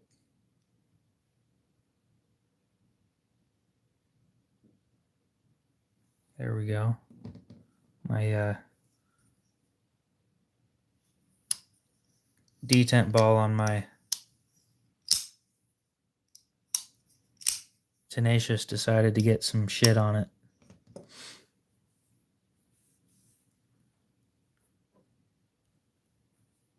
Oh, I see that it says that it was translated right next to it. There's a little... When you look at it right there, if you zoom in, that little mark says that it was auto-translated. And I read them because they're hilarious. Like when somebody says sup KO, sometimes it says something about soup, and it doesn't make any sense. Oh, it's great. Just great. But yeah, I've got a large Inkosi Tonto with inlays for $550, shipping included. The small Inkosi I think the blade's like 3 inches. Let me see how much I want for the Small & Cosi. All of my Reeves come with boxes and papers. Just under 3-inch blade? No. 3 1/4.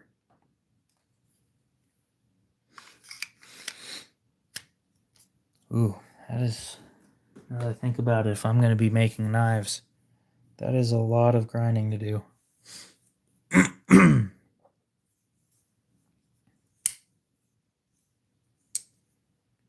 Calculator, help me. Those are a bitch to find, by the way. Good luck.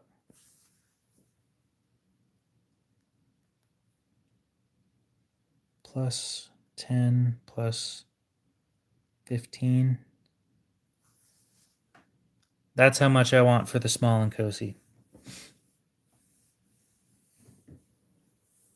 It's fresh from a spa treatment, so it's, I'm not going to say it's basically brand new, but it is. It's in amazing condition. Box papers. And with that cost, I am making $10. On a $300 investment, mind you.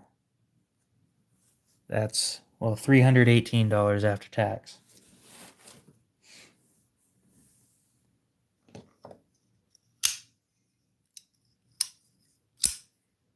Not going to sit there and lie to you guys and tell you that I'm getting a great deal on these things when I'm not.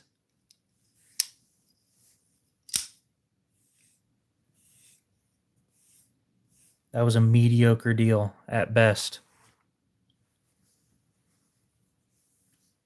Definitely shouldn't have bought it. The small is plain. The large is black micarta.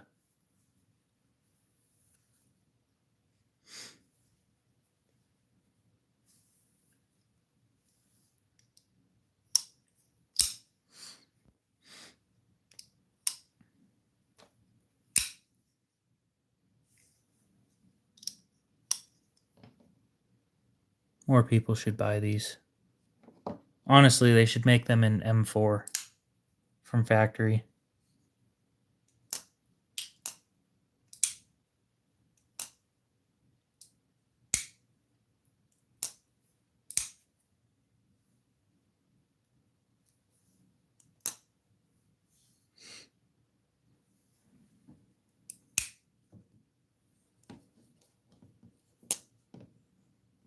Got you thinking about it, but it's a really hard sell. It's a lot of money.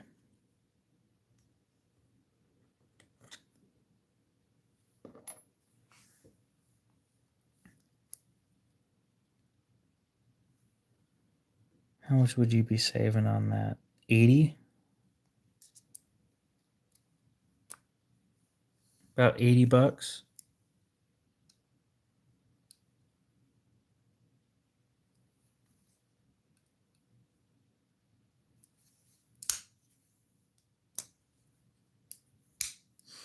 I've seen pictures. I've never seen one in person.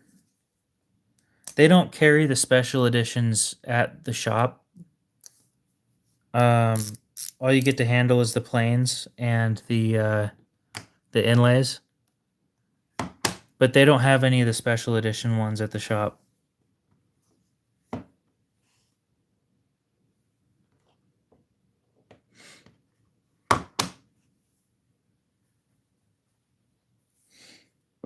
Yeah, I don't think I'd ever spend that much money on a Sebenza.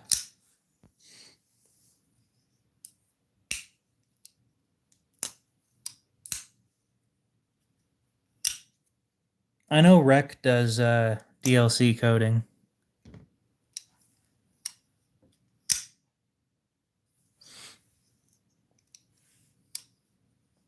But yeah, I'll stick with my Nkosi. The Sebenza is a great kitchen knife. And that's what I use mine for. I don't use it for anything else.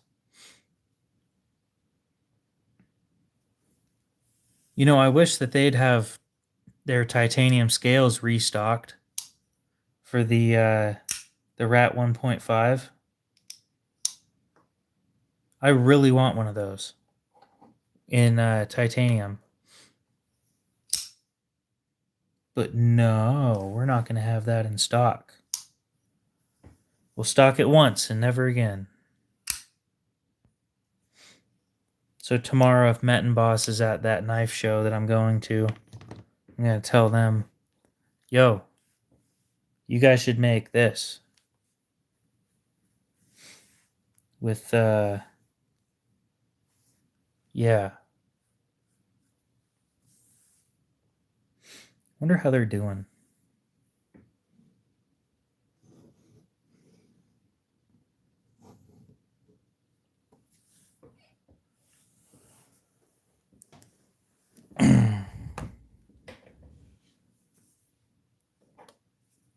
So I think that since we're talking about selling things, the obligatory ask, is there anybody who's actually interested in anything right now?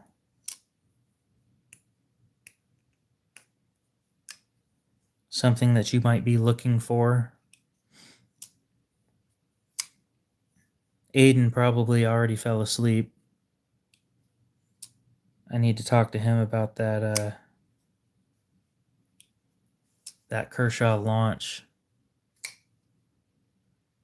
See if he actually wants it.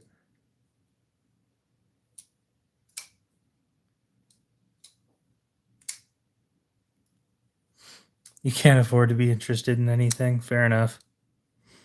Especially with shipping how being as expensive as it is these days.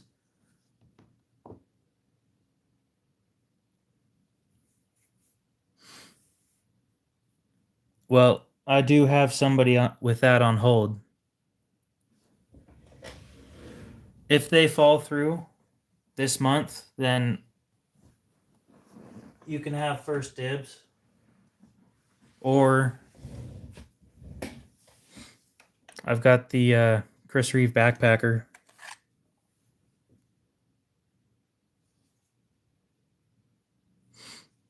In MagnaCut.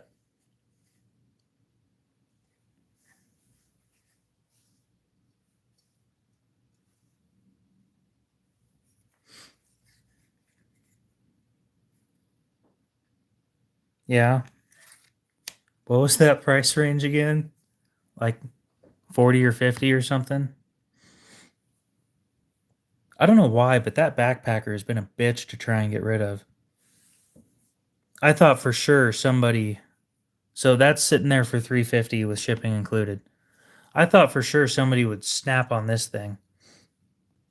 I had one person ask if I'd do a trade, and that was it. About $100 bucks. And what kind of stuff is he looking for?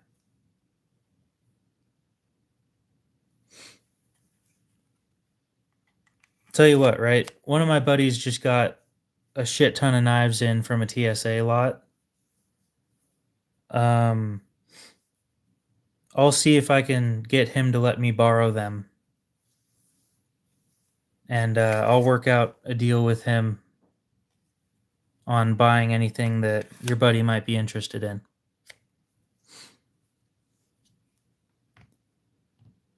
You like this better? So it does have box and papers.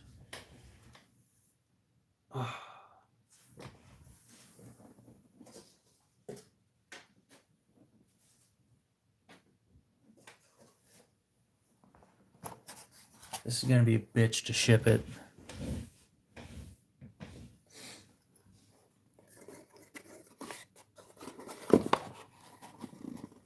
And tools. Yeah, these come pre-folded for some reason. I don't know why they do that, but they do. It's got the registration form. And the COA. And the tools. I was thinking about putting a funny little thing in there, because there's a hollow point in there, just a hollow section. I thought it'd be really funny to stick something in there and Couldn't think of anything that would fit.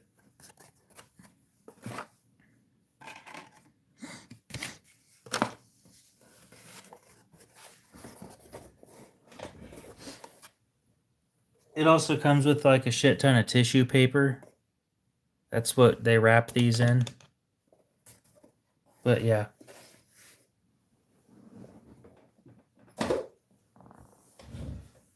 See, this is one of those knives where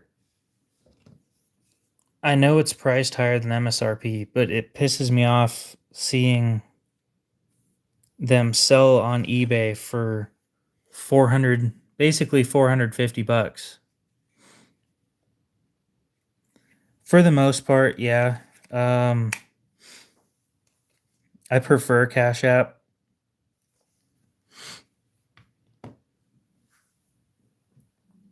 I'm not willing to wreck my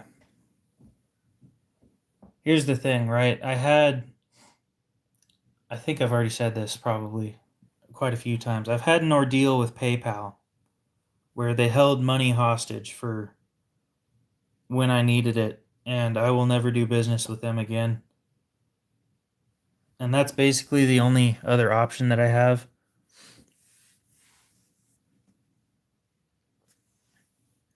You know what? I don't dislike that idea. Let's put all these other pieces away real quick.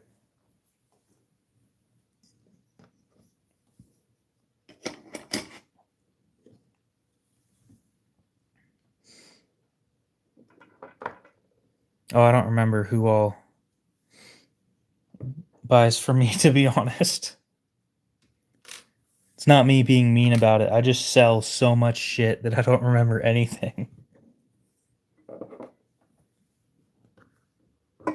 Don't take it personally. I like the Q-tip idea. There will be Q-tips inside of your knife.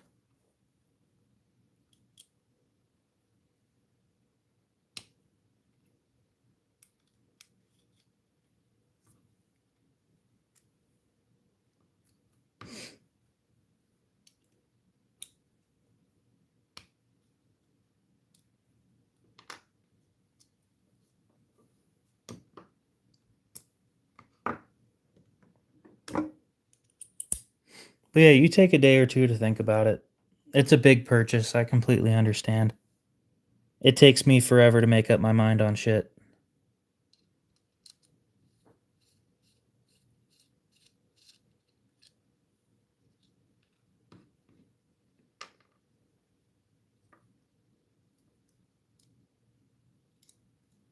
Um, 3 3/4 by the looks of it.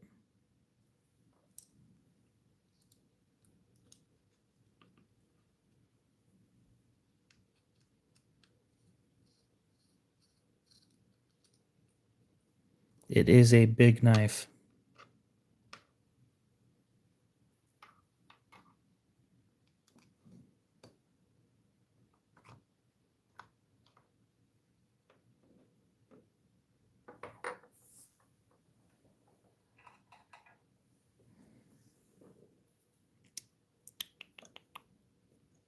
Mm-hmm. Yep, that'll work right there.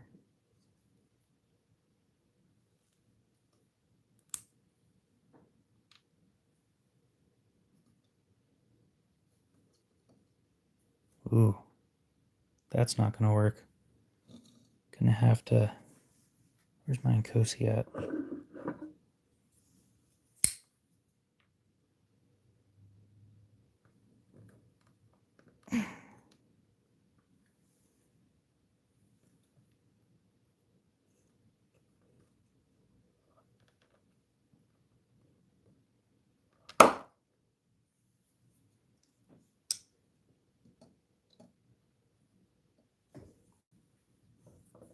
And yes, this is something that I would definitely do.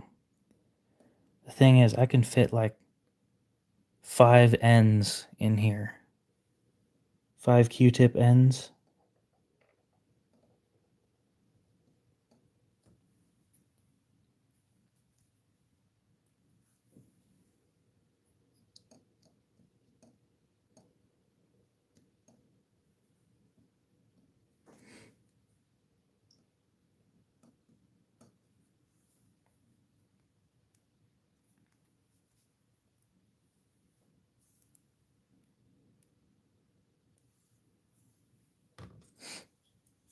It's an inside joke from like 2 years ago.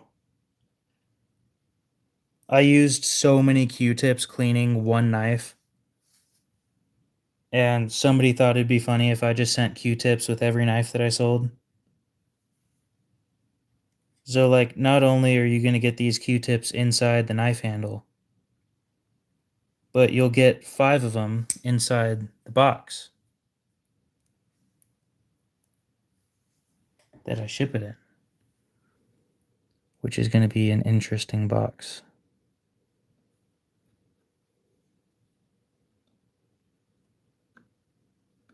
Yeah, look. M for MagnaCut.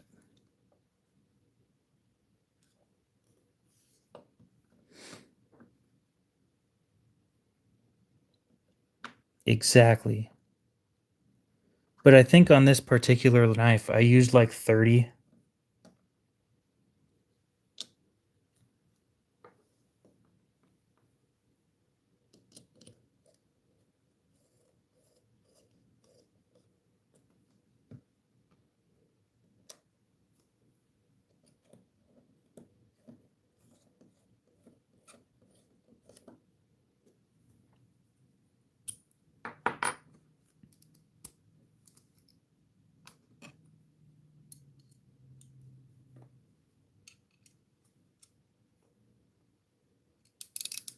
So this one is fresh from a spa day, so it has been sharpened before. I will tell you that.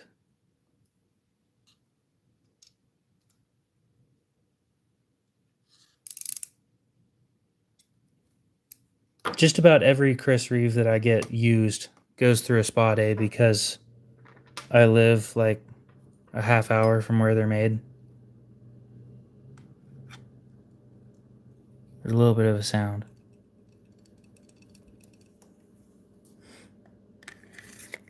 If you want to take the Q-tips out, you can. But they're flammable, so like he said, it's a decent fire starter as long as you keep all the tools with you.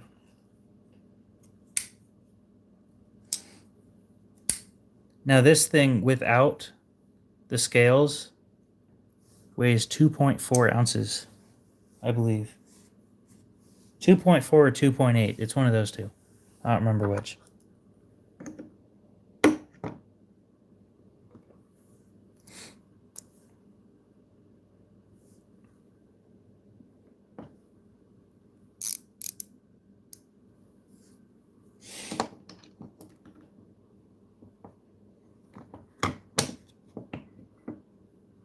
I'm going to have to buy reinforced tape when I ship this thing.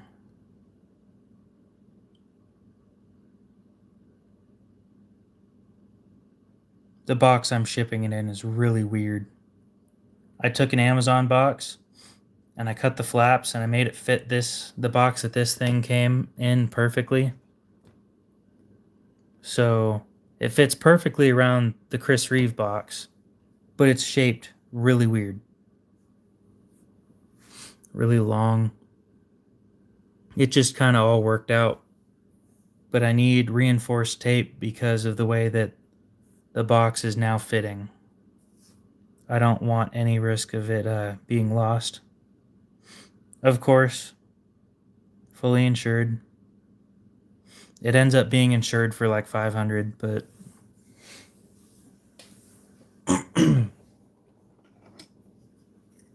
that's my thing, right? When you buy a knife from me, I insure it for the full price of the knife. So if it needs to be replaced because it's lost, then there you go.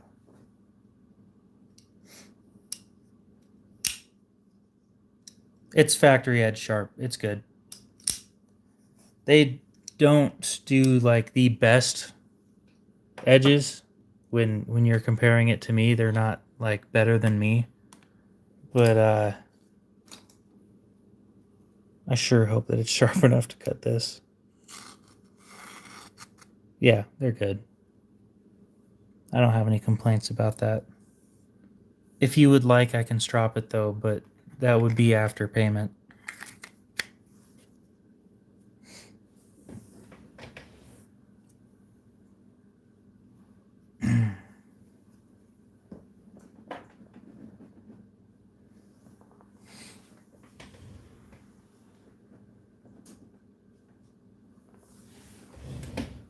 Oh, what a long night.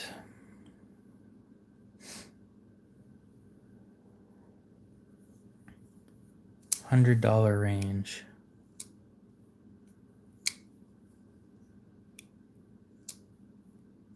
I think I'm gonna be selling my Carrack to a pawn shop or something.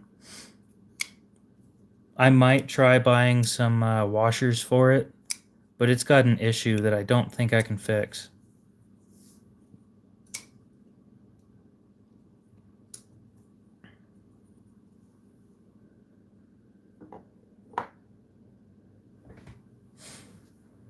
Yep.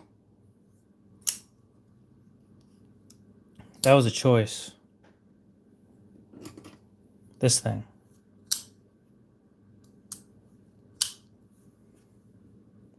It's got really bad blade play.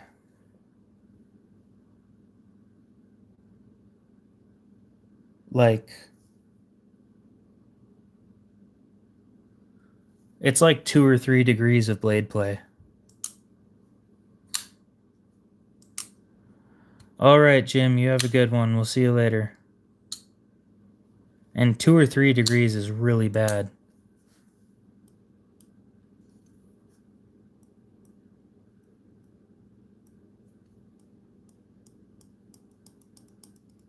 Shouldn't be able to do that.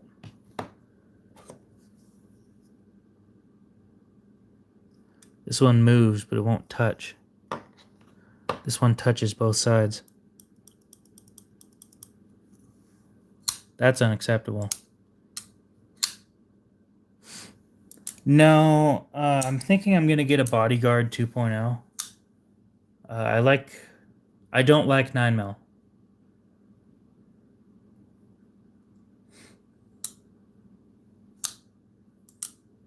Because it's, the recoil, in my experience with 9mm. No, this one's actually from Miguron. Don't get me wrong, it's still direct from China, but you know, when you spend $60, I expect $60 worth of quality.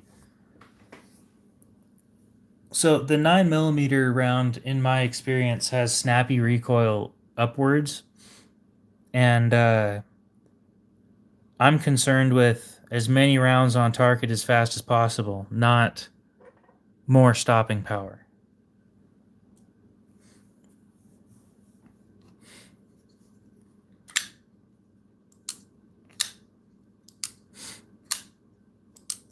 Either that or a carry pistol just isn't going to happen. And I'd just end up carrying like... God, I really hate to say it, but in this day and age, an SBR might just be the best option. I'm thinking 380, yeah. Either that or an SBR, an AR-15. An AR pistol, sorry.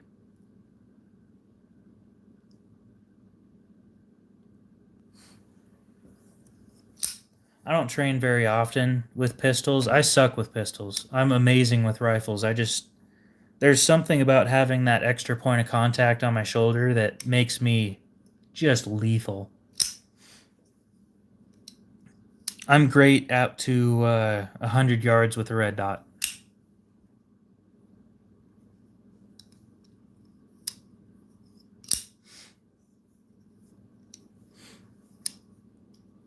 I can probably go further, but our local range is only 100 yards, so...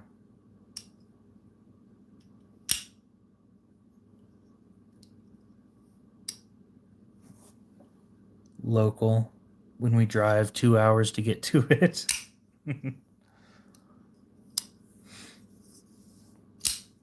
I do need to work on my pistols. For some reason, I've probably brought this up before. If I'm aiming at chest height, I end up hitting them in the balls. And frankly, that's not what I'm going for. I think it's anticipating the shot. Because when it's just... when I'm doing the little laser thing, I hit dead on every time. But when I know there's a 9mm round in there, I hit low every single time.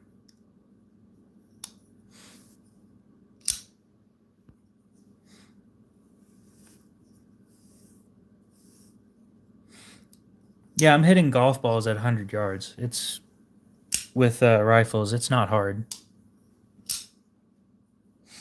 Golf balls are so fun. You blow a hole in it and it just keeps on bouncing around. They're great for target practice. They really are.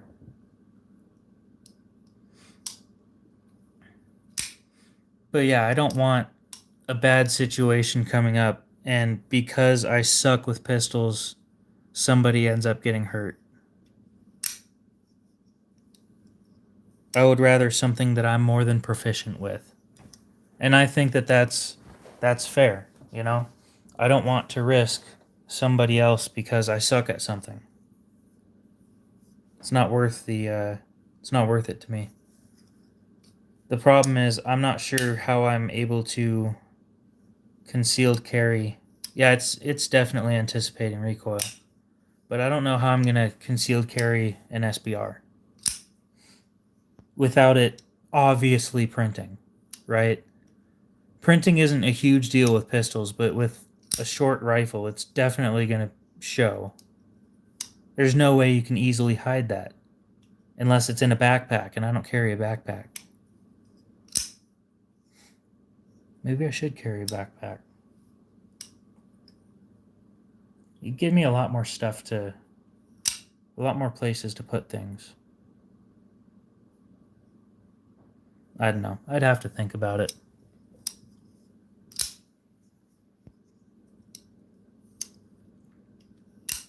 Yeah, I can't do that. I could do it with a rifle. I can't do that with pistols.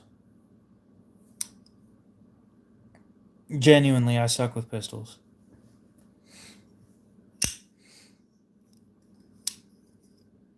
It's something I need to work on before I start carrying. I wouldn't mind going to a CCW class either. Not that I am required to.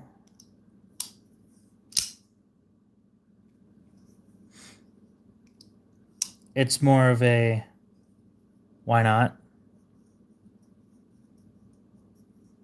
Oh yeah, a golf ball at 100 yards with a rifle though. A rifle and a red dot. It's pretty easy. It's really fun with my bolt action, but that one's it's a 22 at 100 yards. I was knocking out shotgun shell primers with my 22.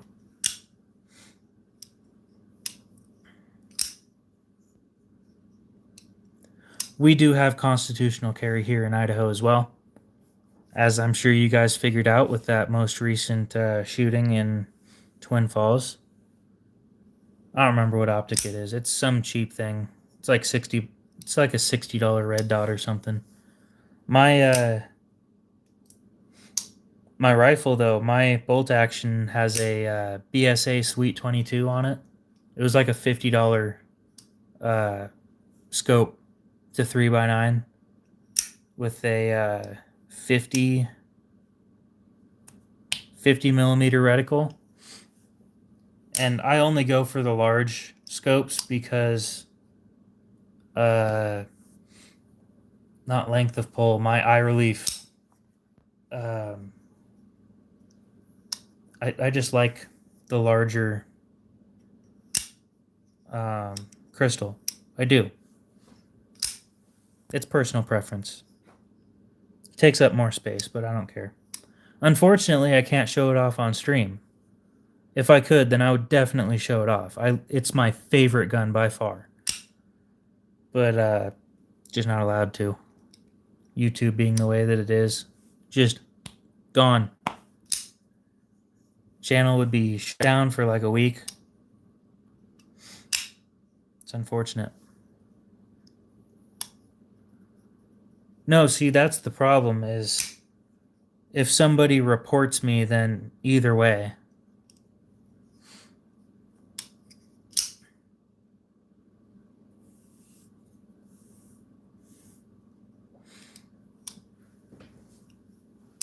I might do a video on it one of these days. It's a Savage Mark II FVSR with a BSA Sweet 22 and a Caldwell bipod on it. It's a pretty sweet build for like, I think total cost was $400.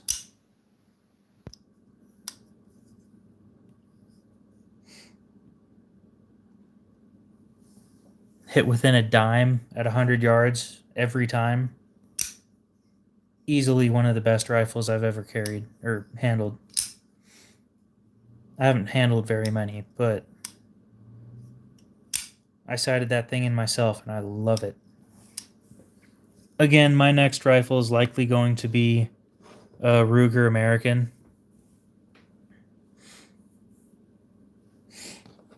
It's going to be a Ruger American in 5.56. And then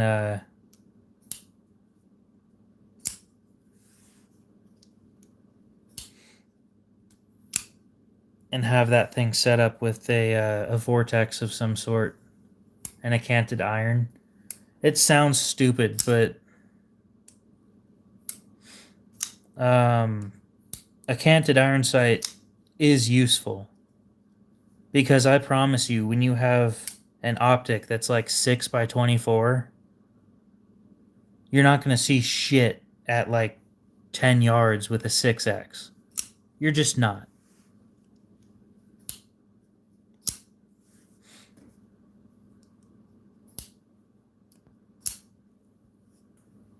Well, I think it's a great choice. And I'll just have it chambered in 5.56 just in case. But I'll probably just run 223 out of it.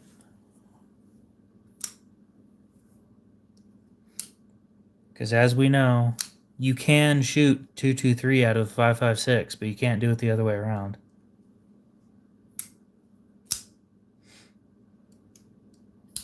And that would be my if shit hits the fan rifle. It's good enough for hunting. Not like large game, but good enough for hunting. It's a 223 is still going to do some damage. And it's one of the most common ammo types in America.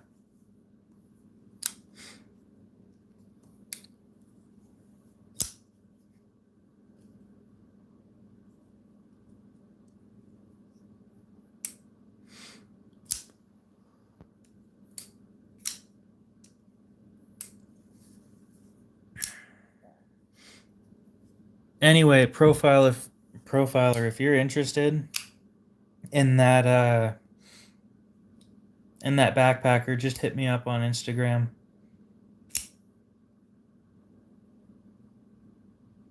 I don't think I'm making a whole lot on that because I don't know how much shipping is going to be on that one. My usual shipping's about 12. And with an odd shaped box like that, I'm not sure if I'm actually going to make any money on it. Not looking forward to hearing about that, to be honest.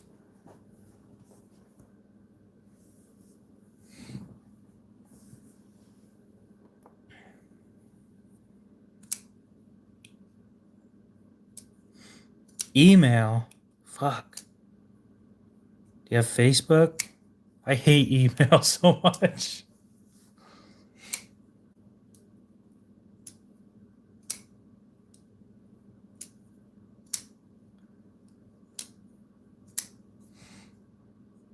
I hate email because I rarely check it. That's the honest truth.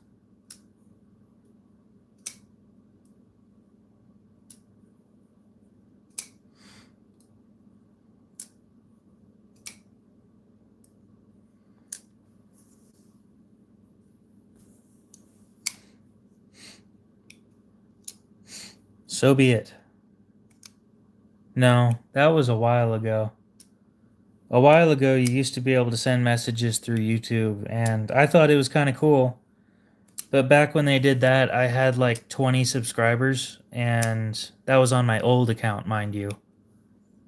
And they got rid of that pretty quick. I'm pretty sure people were getting death threats. And they decided, you know, maybe this wasn't a smart move.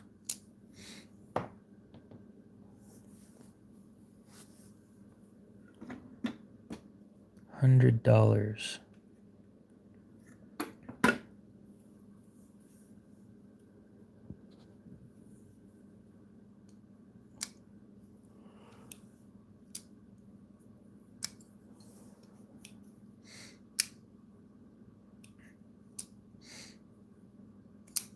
Supposedly, Taylor Hardness has been getting some threats as well. It's mostly legal threats by the sound of it. Oh, you mailed me. Okay, that's who that was. Yeah, I'm sorry. That's. I much prefer Cash App, but. Okay.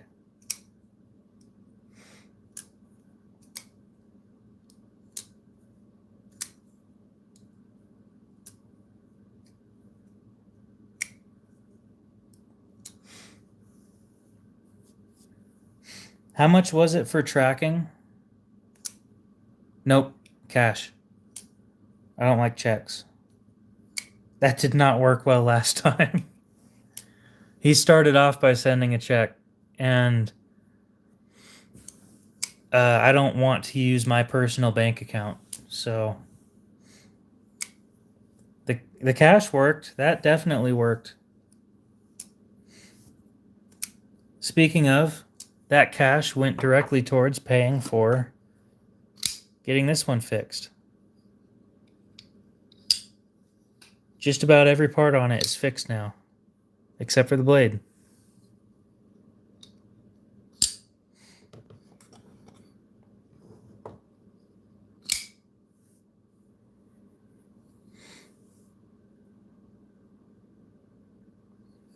I just don't want to deal with it, to be honest. I really don't.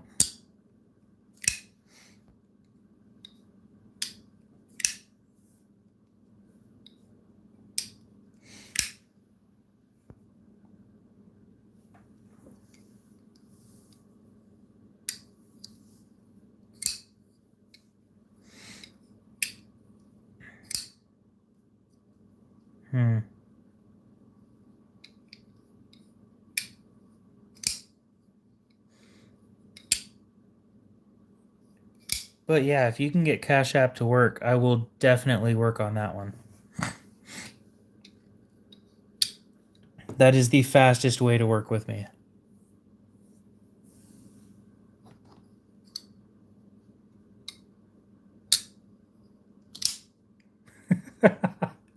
I do feel really bad about that.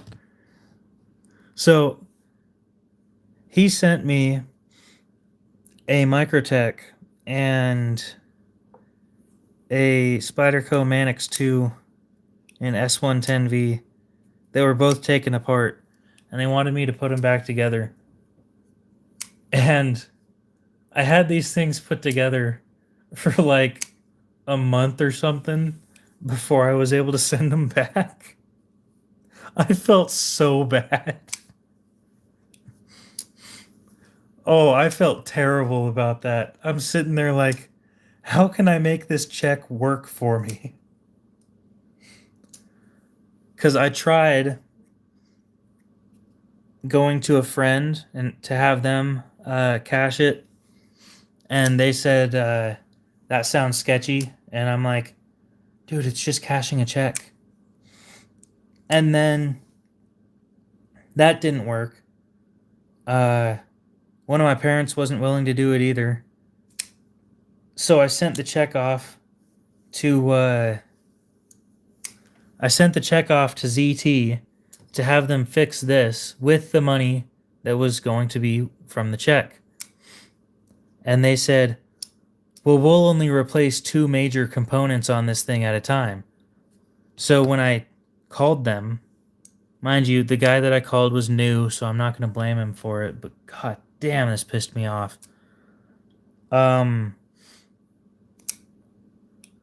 I called them. I got it confirmed that they would replace all the broken or ruined parts on this thing, and I just had to write a check. So I filled it out for the correct amount, and then I sent it in, and then I got a call back saying, "Hey, so we're not in the business of replacing whole knives. So what you're going to need to do is pay for these parts to be replaced and then send it in a second time to have the other parts replaced." So now I'm out of check and the knife that I wanted fixed. And I still have this guy's knives.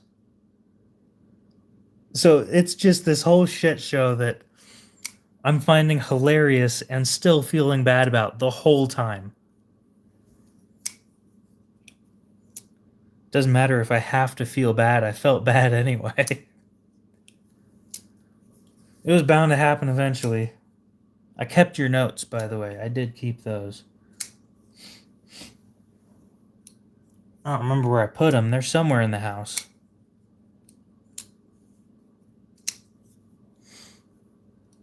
I'm going to stop fidgeting with this thing.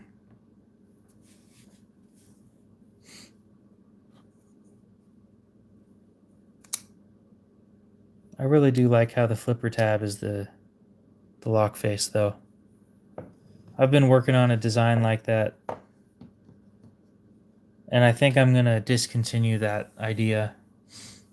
It didn't go well. Prototyping for that thing is going to be so expensive.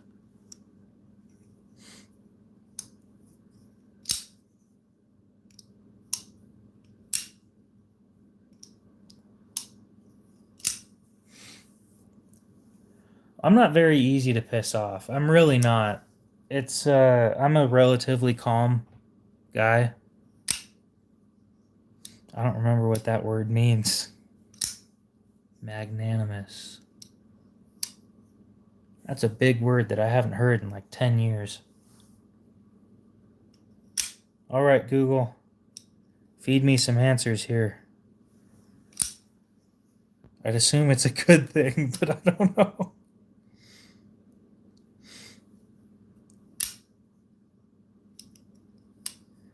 Very kind, generous, and forgiving. I haven't heard that word in like a decade. I was like 12 or something when I heard it. And it was probably for a spelling test. Oh, funny shit, dude. But yeah, it's very, very hard to piss me off. There are 2 people on my channel that have pulled that off.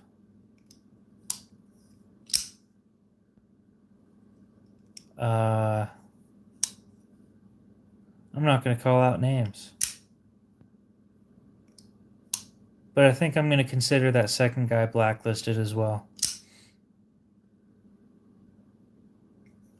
I can't help you guys if you guys don't communicate with me. Like, I tried to keep up communication with you on that, because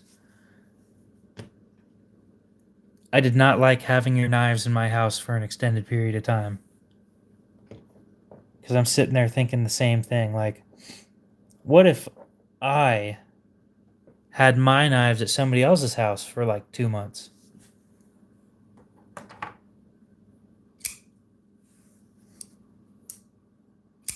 Oh.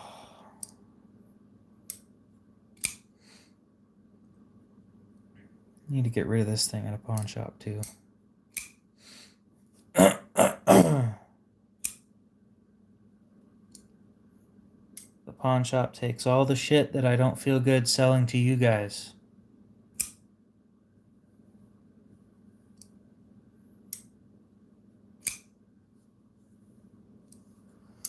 Anything with like extreme blade play, like this.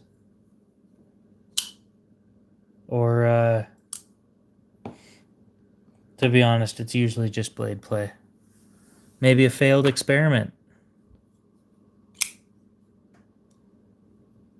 This did not go well.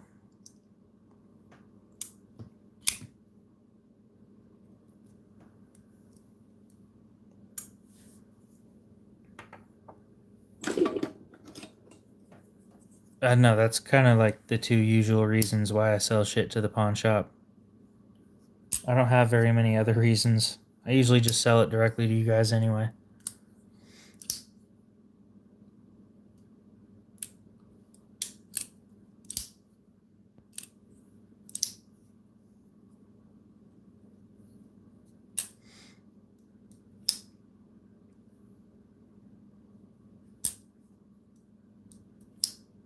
But yeah, if you want to get to me through email, then we can work something out there. I think I'm probably gonna end the stream there. I'm pretty freaking tired. I drove for 6 hours today.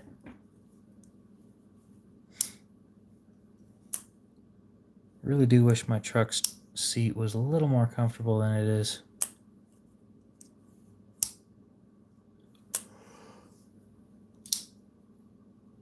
I'm sure me being 6 foot tall and slouching isn't very smart either. Okay. Yeah, either way, keep me updated. If that thing sells, I'm 2/3 of the way towards my my next Grail knife. And don't get me wrong, that doesn't mean that I'm just gonna go turn around and buy it. I have to have more inventory.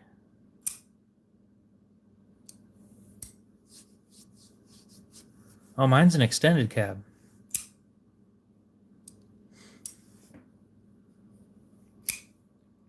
Mine has this wonderful front seat that I can lean back almost all the way. Almost. I wish I could go back all the way and turn it into a bed. A queen size bed or something. Shit, that would be so comfortable. No, I don't have a single cab. Nope. It's my grandpa's truck. Got it before the divorce and before he died. That witch of a woman. Oh. Don't get me wrong, he wasn't great either, but she took him for literally everything. He lost the house, he lost the other car, he lost all of his tools. He literally lost everything in that divorce. It's disgusting how lopsided that divorce went. And the reason it went that way is because he was mentally declining, and his children convinced him to sign some paperwork. Or, no, sorry. Her children decided to get him to sign some paperwork.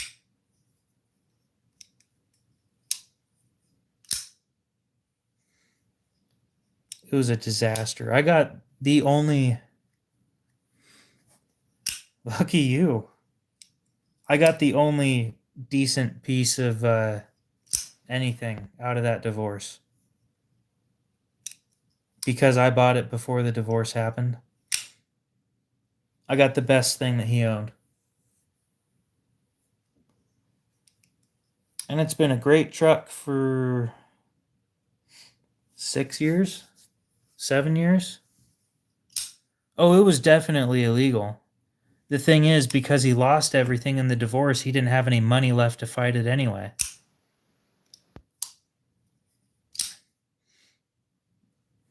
And then he ended up dying like a year and a half later, so... No, 2 years later. Give me a sec, I gotta think about this. I don't remember the whole timeline. It's been a few years. But I think the proper term is elder abuse. But he didn't want to pursue it, and he didn't have the money to pursue it either, so it didn't end up going anywhere that we wanted it to anyway. It's unfortunate. It's very unfortunate.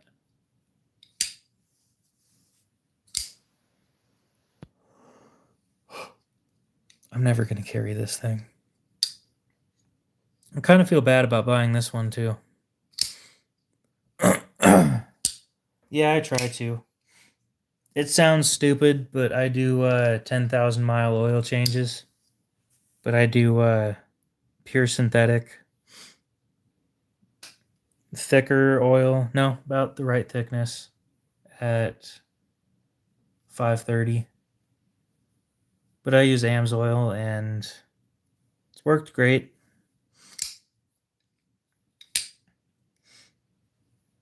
I'm not looking forward to the day that my, well, you say it's too long.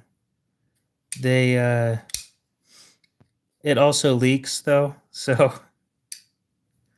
uh by the time that 10,000 miles has happened, I've put like probably a gallon of oil in it. It doesn't leak a lot. It's just, yeah, probably about a quart every 2,500 miles. The rear main seal is broken. The seal between the the transmission and the engine.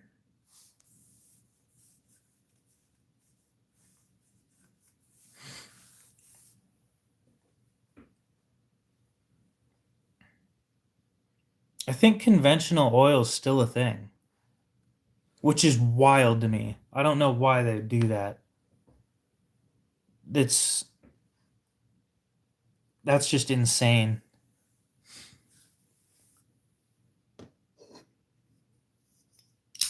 Anyway, my point was it leaks enough to where by the time we do an oil change, it's still pretty clear. If it was black by the time I was doing oil changes, I'd be more concerned. But the stuff's pretty clear every time we do an oil change, so it's not something I'm concerned about.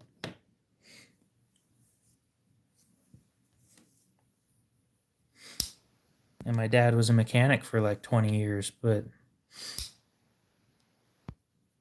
oh, that's sad. Lying to people. Ew.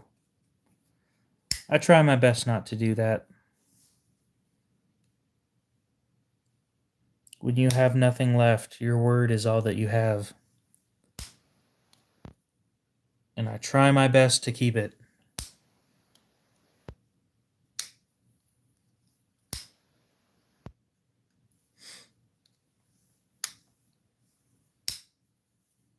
Isn't a whole lot going on in the world anymore, though. You know, I'm about tired of knowing about shit in other countries that I don't need to know about. I'm so tired of that. When my news tells me something that happened in Croatia that isn't going to affect me at all, why talk about it? And it's never something good either, you know? It's always like there was an earthquake that happened here and 500 people died. Just this is just some random me spewing bullshit that never happened. But you get my point. It's never good stuff. It's always some sort of shock value shit that they get you to listen to keep watching. I want to hear about somebody who just maybe not something as trivial as that, like paying off student loans, but maybe somebody that just started a business. Maybe I don't know, some something good. Yeah, I stopped watching the news, and the week after you stop watching the news, you will feel so much better. Because you're not sitting there thinking about shit that doesn't affect you. It's ridiculous. I'm tired of hearing about shit that happens in the East Coast. I live in Idaho. I'm almost as north and western as you can get. And They're telling me shit that happened in Georgia that is not going to affect me at all. Stop talking about the shit in Georgia. I don't care.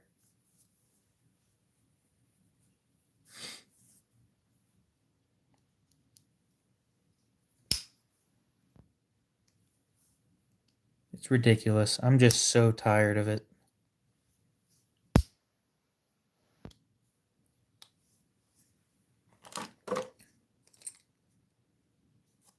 What is this clip for? Woodnator, what's up? I'm ranting because I'm tired. I'm ranting about the news and how there's never anything good on the news.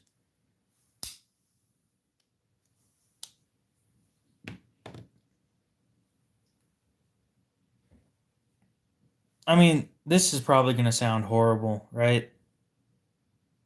I don't want to hear about... How do I make this sound less horrible? I want to hear about a drug dealer that was running away and got plowed into by a cop going like 20 miles an hour, and then they arrest the dude. That just sounds hilarious. Don't run away from the cops. So how's that going? Well, what's the premise of it? I'm assuming it's destroying pallets, but is it a chopping test, or what kind of test is it? Because I don't think I ever got an explanation of that.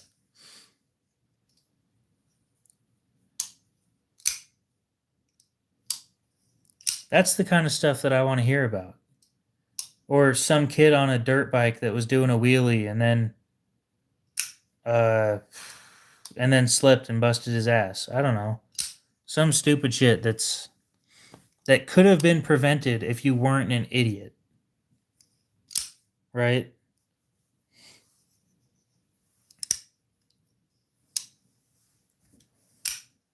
Edge retention for fixed blades. So this is going to take forever, by the way. Well, it depends. Are you chopping or are you just carving? I don't know what that means.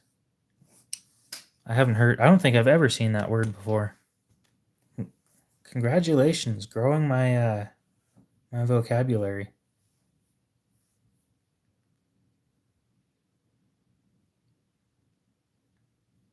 I would assume that it's a German word. Yeah. Yep. Feeling joy or pleasure when something bad happens to another person. I love that there's a word for that. It didn't take long. How long is didn't take long?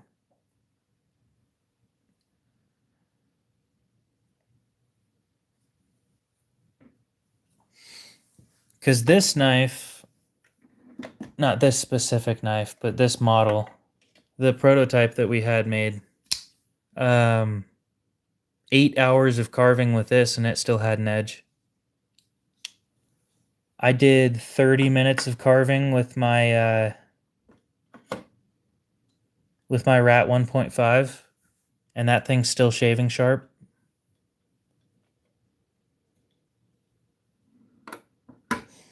It sounds like pallet wood.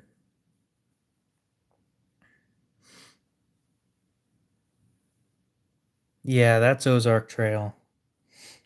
You should try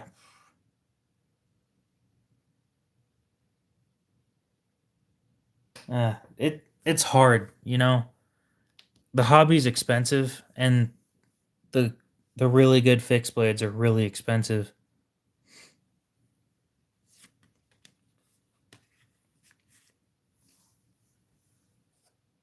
I think it's just a testing thing. I'm never going to remember this word, but I just want you to know that this is me in a nutshell. But I think there needs to be a specified part where it says where they deserved it.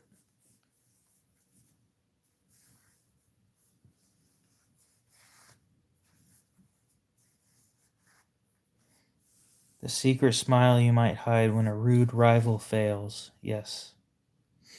Oh, that's just a perfect word. I'm so glad that Germans exist for reasons like this. They have some of the funniest words.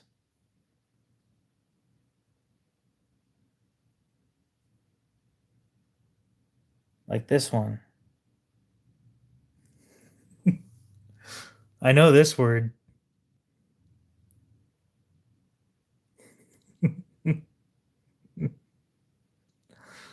Oh, I love that word so much. That's about the only German word that I remember instantly whenever I think about it.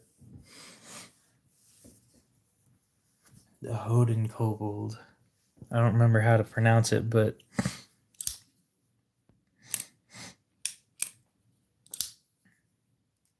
mainly budget fixed blades, yeah. Who makes a good budget fixed blade? I want to answer this before I go to bed. Blade HQ, help me.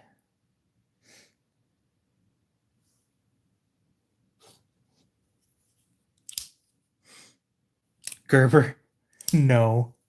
You're full of shit. Oh.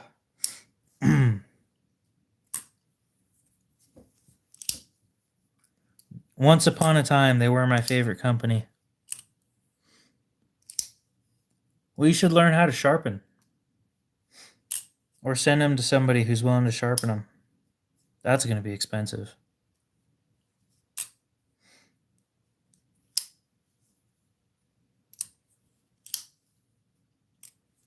If you're going to treat it like shit, then, oh, for fixed blades, maybe. I've never owned one of their fixed blades before. I had a horrible experience with it might have been fake.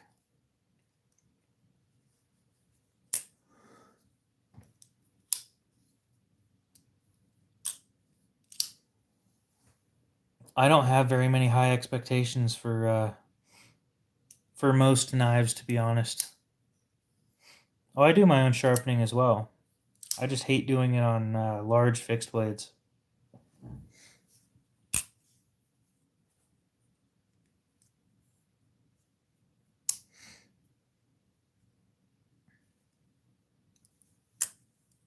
I don't think regular D2 should be a fixed blade steel.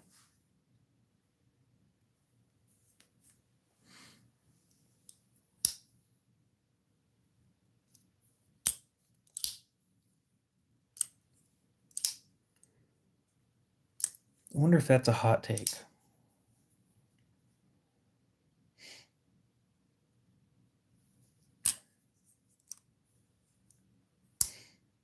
Do you imagine that being a hot take?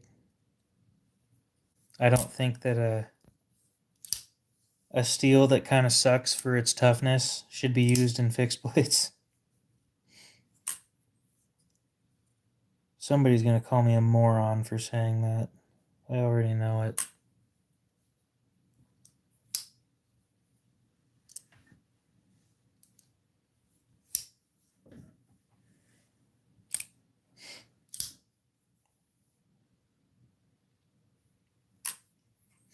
You're not going to be very impressed with anything under the cost of like $75, if we're honest. How long is the blade?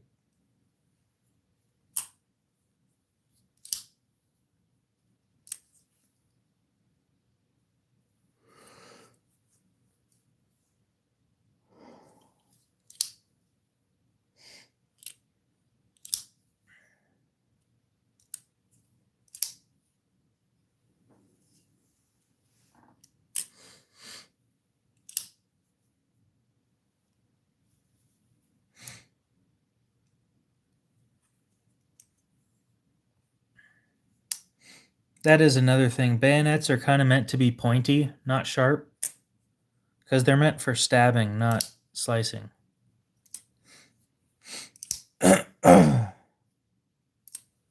Let's look for fixed blades between $50 and $100.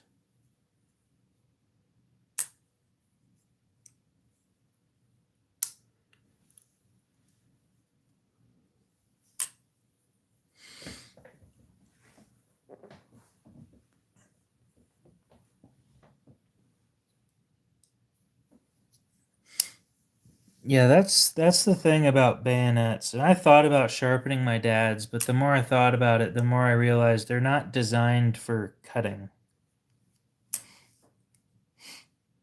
Ooh. Civivi High Grass Field Knife. I am intrigued. 2.9-inch blade. S or 14C 28N. Do they tell you the heat treat? Of course they don't. Why would they help you with that? Fucking assholes. I'm a little pissy right now.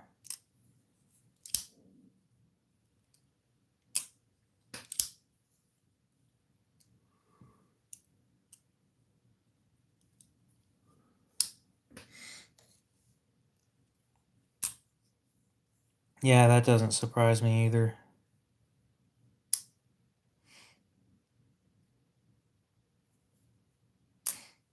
The K-Bar Forged Wrench Knife.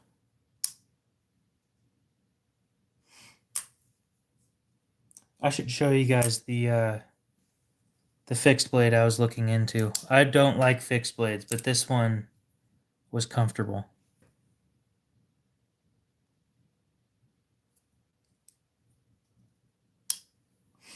Hinderer Firetac is not the right knife.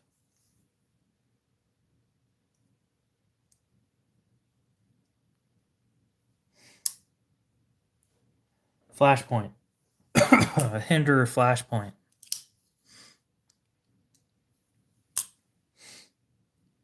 I got my hands on one of those from my local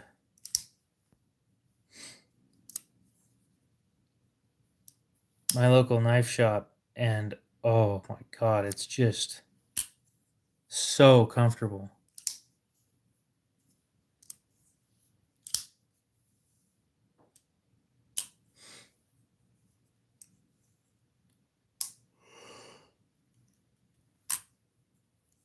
Give me a second, I'll find a picture of one. Go to Northwest Knives.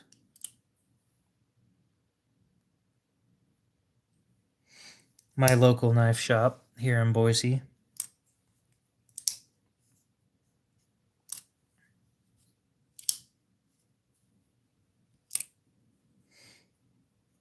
Go to their website and look up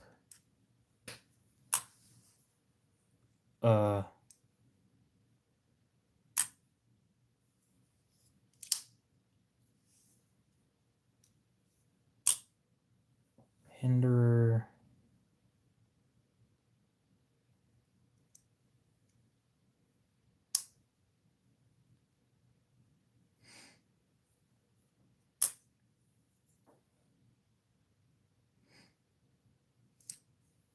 Flashpoint. I'm always going to forget that name.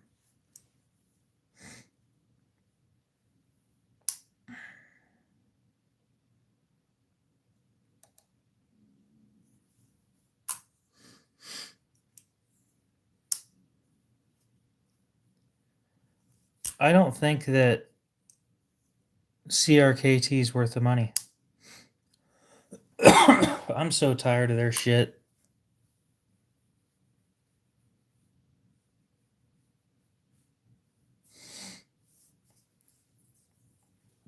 Look at that. I think it's a 3-inch blade. Yeah, 3-inch MagnaCut. Oh, it's such a good knife. It's so comfortable. Got an ulti clip from factory. I know that's not a big deal, but that thing fit my hand so wonderfully, dude. I don't think I've ever felt a knife that was a fixed blade that was this comfortable.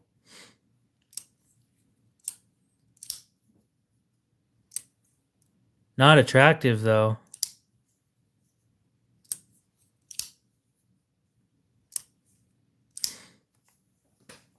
I think their budget stuff is trash. They use subpar materials and they charge too much.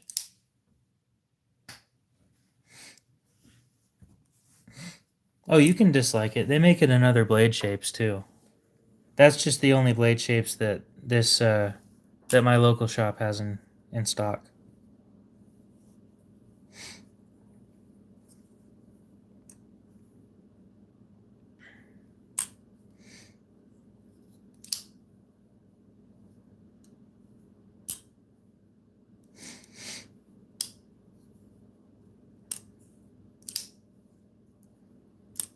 Now, you know what they do have in stock?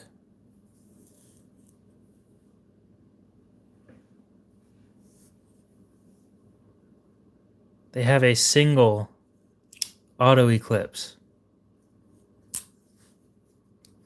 Now, you might be thinking, well, KO, why is this a big deal? It has titanium scales and it's an auto. This thing is beefy.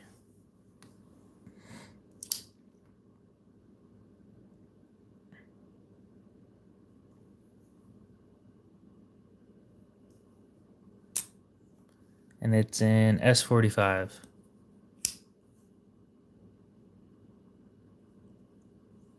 Thick. What's the blade thickness? It's a Hinderer.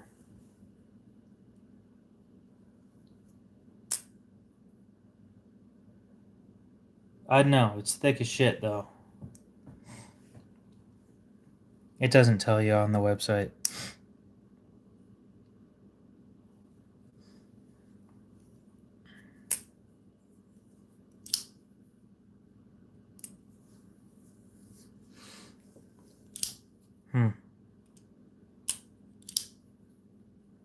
Maybe their old shit's good then. Maybe you're right on that.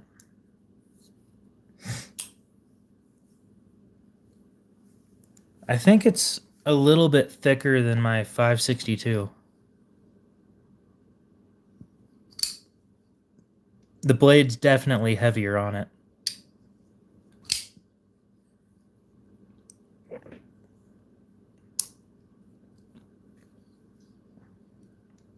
It's a thick fucker, though.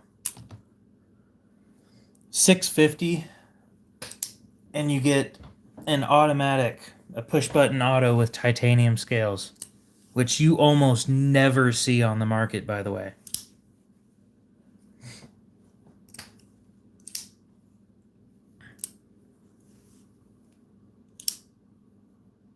Oh, I'm going to go to bed here pretty soon. In fact, probably within 2 minutes.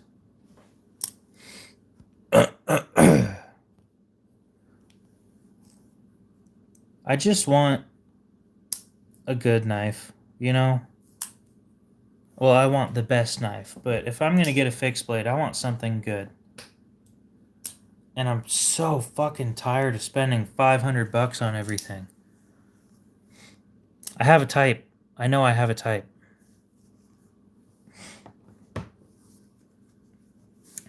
This is my type. Oh, fuck you. Get broken in.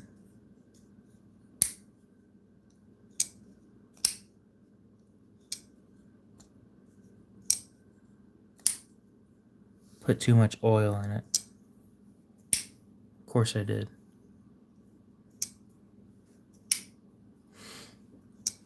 I think Chris Reeve is slightly overrated. Everybody talks about how they're like the tightest tolerances, and they're not. Grimsmo is rated where they should be by the sounds of it. Holt is underrated. ZT is both underrated and overrated at the same time, which is a weird thing to say, but they make great knives, but they charge too much for their S35 VN on their older production models that they still make. But again, they make great shit, and they've got a killer warranty. And they're kind of just hard to beat.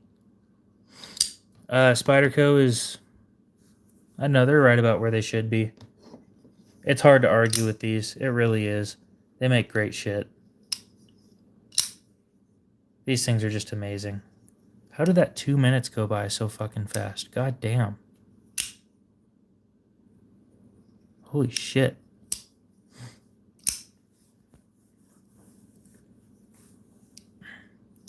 It wasn't Civivi to begin with. I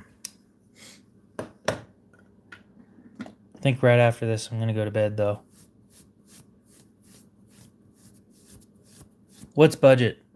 What is budget? That's...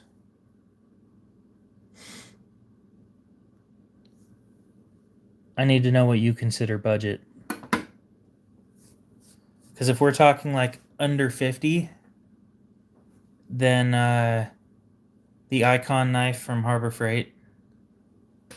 Under 100 is going to be Spyderco.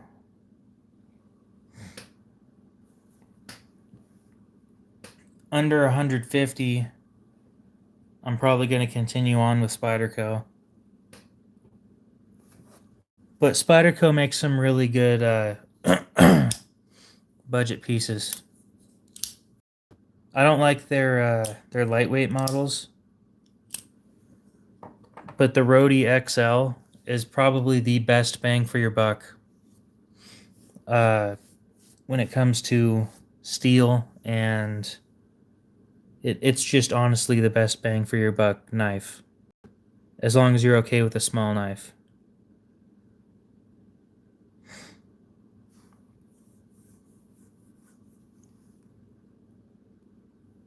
They're about $100 shipped, a little under. I hate SOG so much. It's because of the steel they use. But yeah, 2.7-inch blade, M398, and after shipping, it's just under $100.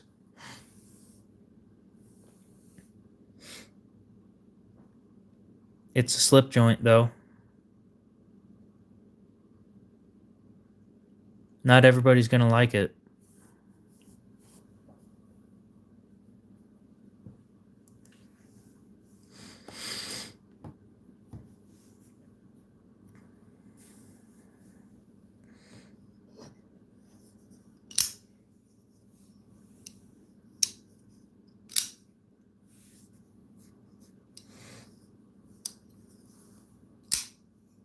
That's a great reason.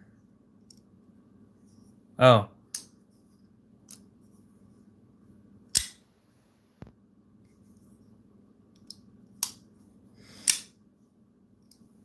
Yeah, SOG, I don't like them because they're steel selection. And I'm not willing to drop the extra money to get one of their better knives because I have better shit. I like other stuff, you know? Like, I'm sure that this one's an okay knife, but I don't want it. I bought it to resell it, and that hasn't gone very well. I think Kershaw makes great stuff. The thing is, like, I want more frame locks.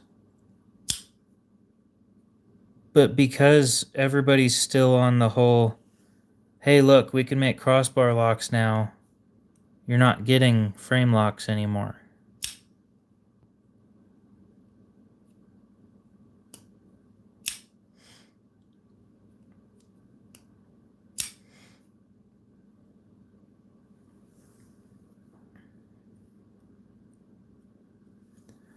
Yeah, I need to move this one. Anyway.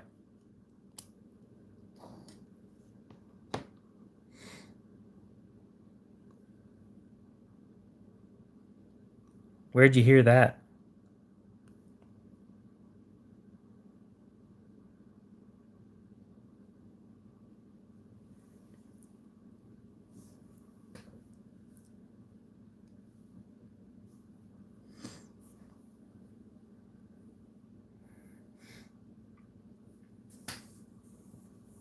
Pretty sure Sandvik is the only company that makes 14C.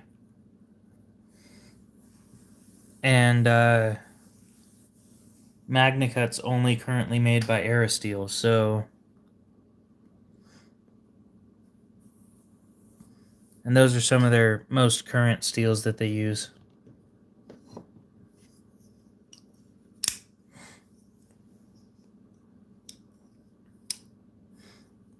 Anyway, I'm going to go ahead and end the stream there. So I can go to bed. And apparently so Cody can go to bed. For like 2 hours or something. Or maybe an hour.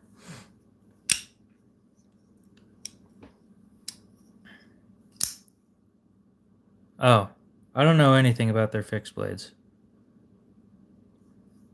Anyway. Yep, appreciate you guys dropping by. Wonder how many more subs I got tonight. Yep. No problem, guys. Hopefully you guys have a great rest of your night, day, morning, whatever it is. It's 5 a.m. Fuck. And we'll see you in the next one. I ruined his sleep schedule.